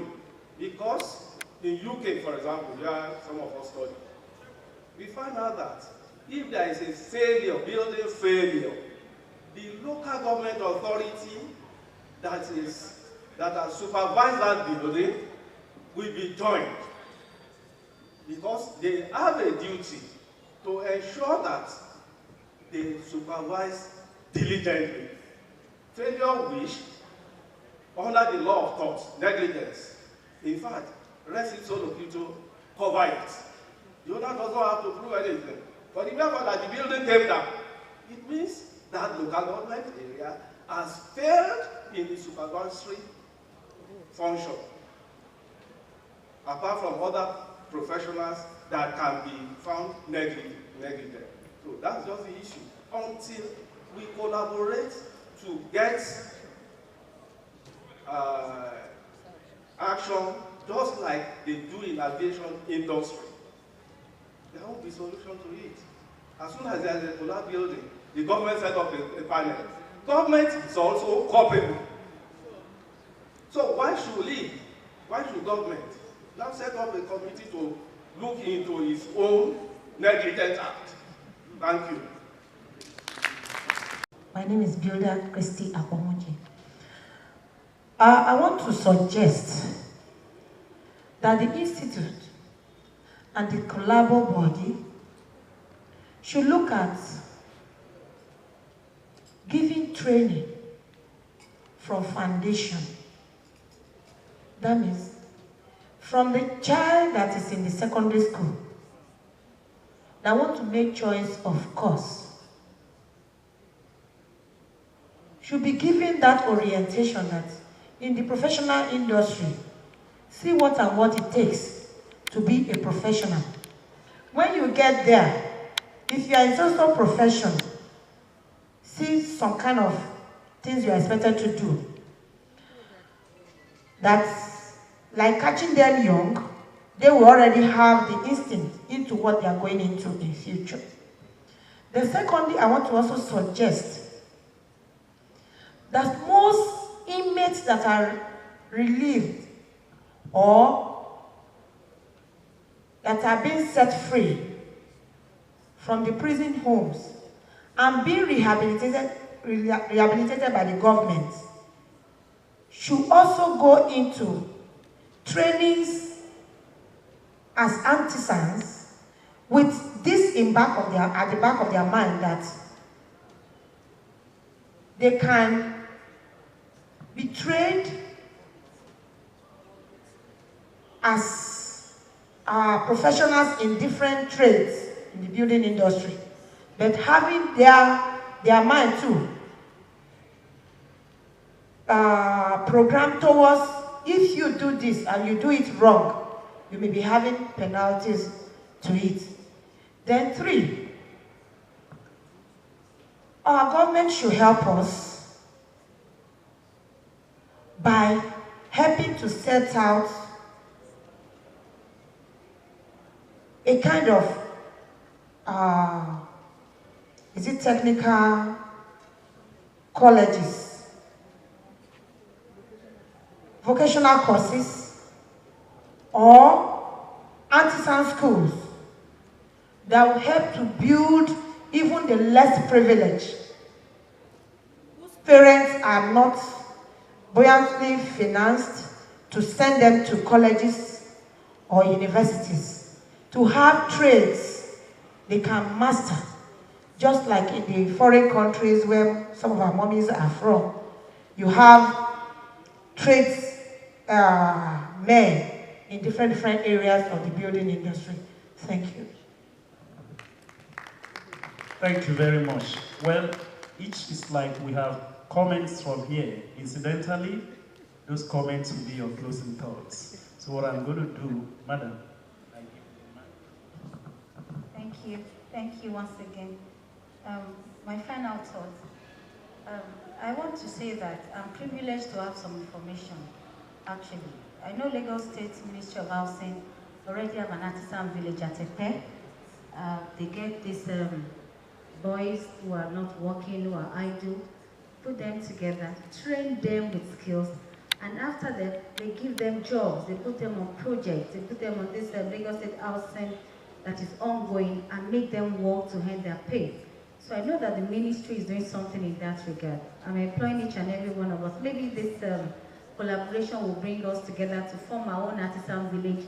Maybe a branch in Abuja, another branch in Lagos, maybe another branch in Bauchi, and then put them together and give them job. At the end of the training, they give them certificates to say that yes, they have been certified to do this, and then you need to empower them.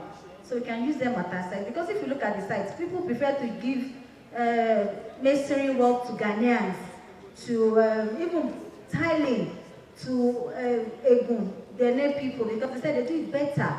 You know, so now we're looking in-house to train ourselves. Also, I'm also privileged to the fact that the Nigerian Institute of Civil Engineers already have a collaboration, but they are not as big as this. The last incident we had in Lagos, the Otedola Bridge accident, the fire explosion, when a trailer rolled back and then exploded, gave them the initiative that they need to form a social intervention team that can look into investigation of things like this. So they formed a 6-man committee, 10-man committee. They went to the government and said, look, we want to look at how to eradicate such incidents happening again. And for every other incident that we have, they go to meet the government, they act as an independent body, and then they produce results. They give them reports independently. Now, what came to my mind, one of our members said, are we just going to do this thing free? What's in it for us? I know women will not say that. So I know this is a better collaboration than that of men. Thank you very much. Thank you. Madam Architect. Well, I'm not going to say much, so I don't waste our time. What I just know is that and I think I would address some issues that Professor Wahab had raised.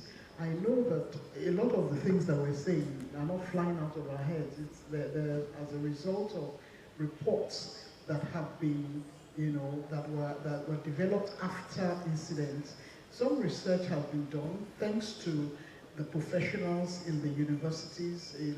When I was doing my own report, I saw a lot of papers that have been written by these professionals in the universities, and they were referring to statistics from all kinds of places. So really there are reports. The issue will be, what are we doing with those things? Rather than, and I did mention when I was trying to make a presentation that rather than being reactionary, are we preempting some of these things? And that might be one of the things that we'll be looking at in the course of this collaboration. Thank you. My closing thoughts are really just to encourage us. We are predominantly women here. Another issue that I have, I wasn't able to mention it earlier on, was the way we also use our buildings as occupants. Women, we have a tendency, especially when we live upstairs, to pound yam and things on the decking of a building. After some time, you see the cracks begin to appear. I would want to appeal to us. There are a lot of modern techniques, and if your husband is a local man like mine, you find your way downstairs to go and pound that yam or pound that pepper, please. And when we talk about collaboration, the model that BCPG adopted in Lagos chapter, I'm still on that case, because it has worked for us in Lagos. It's not just, we have all the build professionals in every cell group, in every area. In fact, we have more than one of each professional. We are all there together in Lagos. It has been working. We continue to blow the whistle. We have the government agencies among us. We have the ear of the governor. I remember because of the activities of BCPG, in 2013, if I'm correct, Mrs. Balariwa, there was the governor set up a tribunal of inquiry into building collapse. And it was based on these activities. I believe if other states can also come together in this form of collaboration, including government agencies, we can go places. We have started it in Lagos, and my sister beside me has said that the Abuja BCPG has to start. Well, I pray so, but I believe that model doesn't necessarily have to be BCPG, but the model has worked, and I believe if every other person can take it up, we'll go places, we'll see some results. Thank you very much. Once again, thank you. I would like to point out two things. The first one is that there is a need to actually ensure that we don't use our positions, whether you're a professional who is acting on behalf of the client, or you are in government agency, or you have the money. There are some areas that are not buildable. We call them hazard areas. If you develop in hazard area, neglecting planning regulation in that area, that is another issue that is causing collapse building, and we need to abide by laws. As Nigerians, I know something that we don't like laws. And when we see the laws, we flout the laws as if nothing can happen. My appeal is that as much as possible, when we are in the queue going to America, want to enter Britain, we all take our lines, but get to Nigeria airport. That is where you will see big manism coming in. So those are things that we need to bury underground, that we may be above the green grass. If we continue to do our things the way we are doing it, not obeying the planning regulations, the building regulations, because I have the money, because I have the power, because I have the authority, I must build where I want to build. It is at your own peril. So professionals in the built environment, let us work together. Don't say it is planned, I don't mind them. I've seen it as a professional approving building plans. Don't say it's an architect, don't say, yeah, do that's what they know. Let us work together as a body that we may have a name. We always say in town planning, the doctor will bury their deaths, the town planner that then live with them. The safety builders, if a building collapses, they say the people in the built environment. If they don't call it engineer, they will say architect. The first thing that comes to them is town planners. But the point is, we need to obey the laws. Most of the time, also, some of these from the committee I cited, those people that the buildings collapsed, they were sanctioned. They paid for what happened, and they even paid for the family of people that died. They were part of our recommendations and part of what was actually enforced. Some of the quacks, they were sent to prisons. Even while we were working, we have SSS, we have all those working with us. As far as East, we arrested some people that were detained for many weeks. I think if there is will on the part of the political system, we will be able to do things. Our work in the built environment is political. As a result, we should also try as much as possible to ensure that we work with the politicians.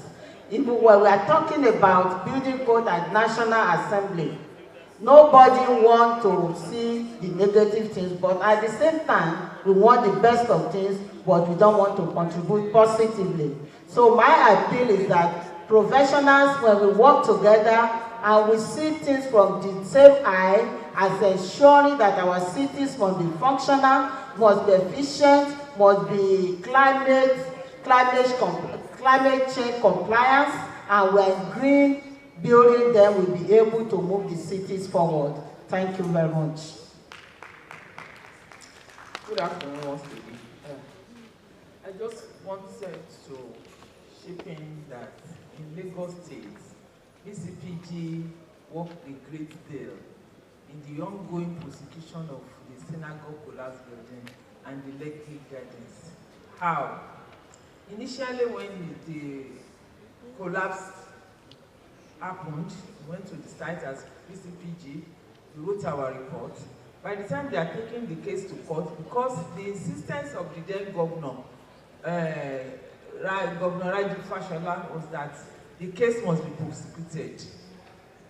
And you can imagine a whole Lagos State material laboratory, government establishments, compromising, writing a fake report for that process.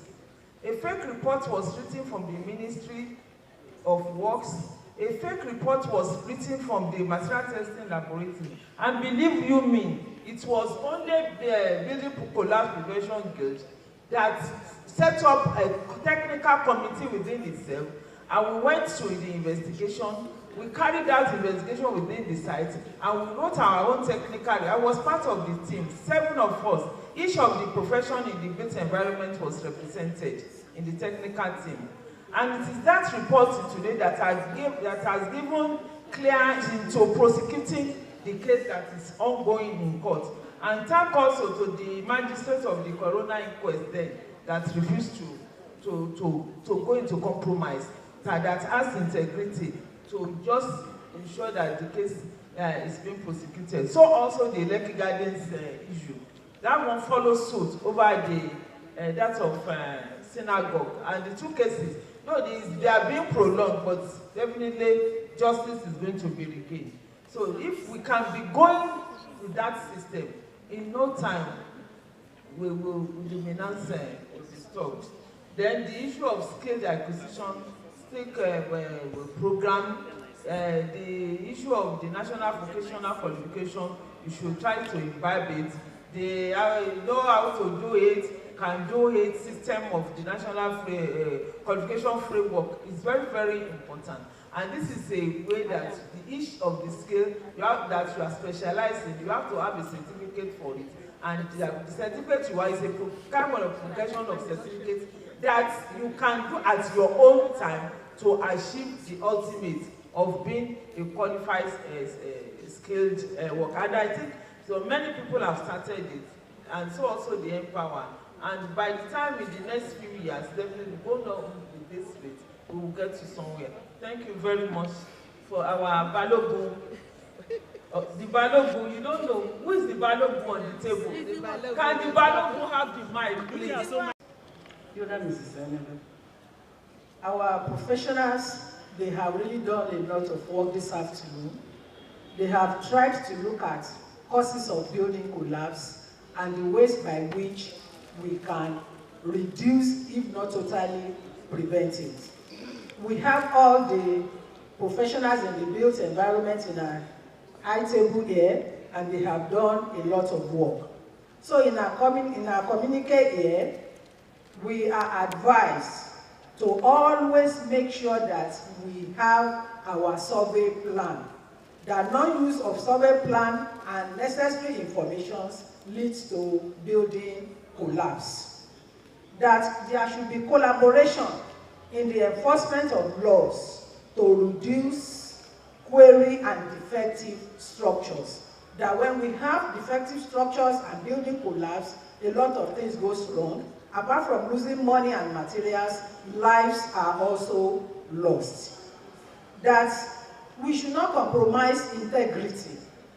It is because some of us have been collecting one thing or the other from the contractors, and we are overlooking what we are supposed to take.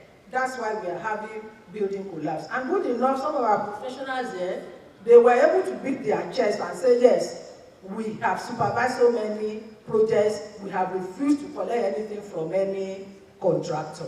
So this is just a good advice to all of us. God help us, we should be able to put in our best. Now it is also advised that we should have all professionals integrated right from the design stage to the final stage of construction. I should not say I'm an architect, just sit down and be drawing and be drawing. When the construction is going on, I am nowhere to be found. And that some of us will even go ahead and sign so that approvals could be given. But immediately we finish signing and that the approval is given, during the construction stage, we are nowhere to be found. All these, we need to look at them, and that we should try and bridge the gap between theory in the classroom and practice on the site. Some of our students that we are producing, they cannot defend their certificate. As much as we are giving them the theory, we should also be giving them the practical aspect of it so that they will not be involved in any contract that will lead to building collapse. The recommendation is as follows then. 1, integrity is highly recommended amongst all the speakers from this table. Also recommended is teamwork among the women professionals. And I've also agreed here that there is need for that. This group also condemned the use of quacks and non-professionals in executing construction projects. Therefore, each and every one of us in our different professions should know our limits and then concentrate on that. The group also recommended and agreed that the enforcement of the existing laws will help prevent building collapse, and that all those who are found wanting, that sanctions should be meted for the offenders. Thank you very much. And finally, in all states where we find ourselves, there should be formation of the BCPG, Building Collapse Prevention Gates. Thank you very much. Thank you. I want to talk in Nigerian English. Finally, I want to thank the people. You see I'm standing up now because these are powerful women. I want to thank the people on the high table, our panelists. We have gained a lot from you, which we give it to our students. I'm here audiovisual. I want to thank you, Mark, from UK, from non-UK. We want to appreciate you, and we are actually wishing you a safe journey. Our listeners, and we are amazed, really. Professor Wahab is not just professor, he's head professor emeritus. And so when Professor Emeritus is talking, other people will have to, you understand my point. Sir, we are appreciative. And our Honorable Commissioner, you listen throughout. Some people don't have time for that, especially in this area of politics. We want to thank you. And our people, if there is a high table and there's nobody, the table will just be high for nothing. I want to appreciate you. You have listened fantastically. We have got contributions from you. Whatever good thing you see here is these people and all of you. And the teamwork has started. I think it's going to continue. And sincerity of purpose, mutual respect, and integrity will win the day. Thank you very much.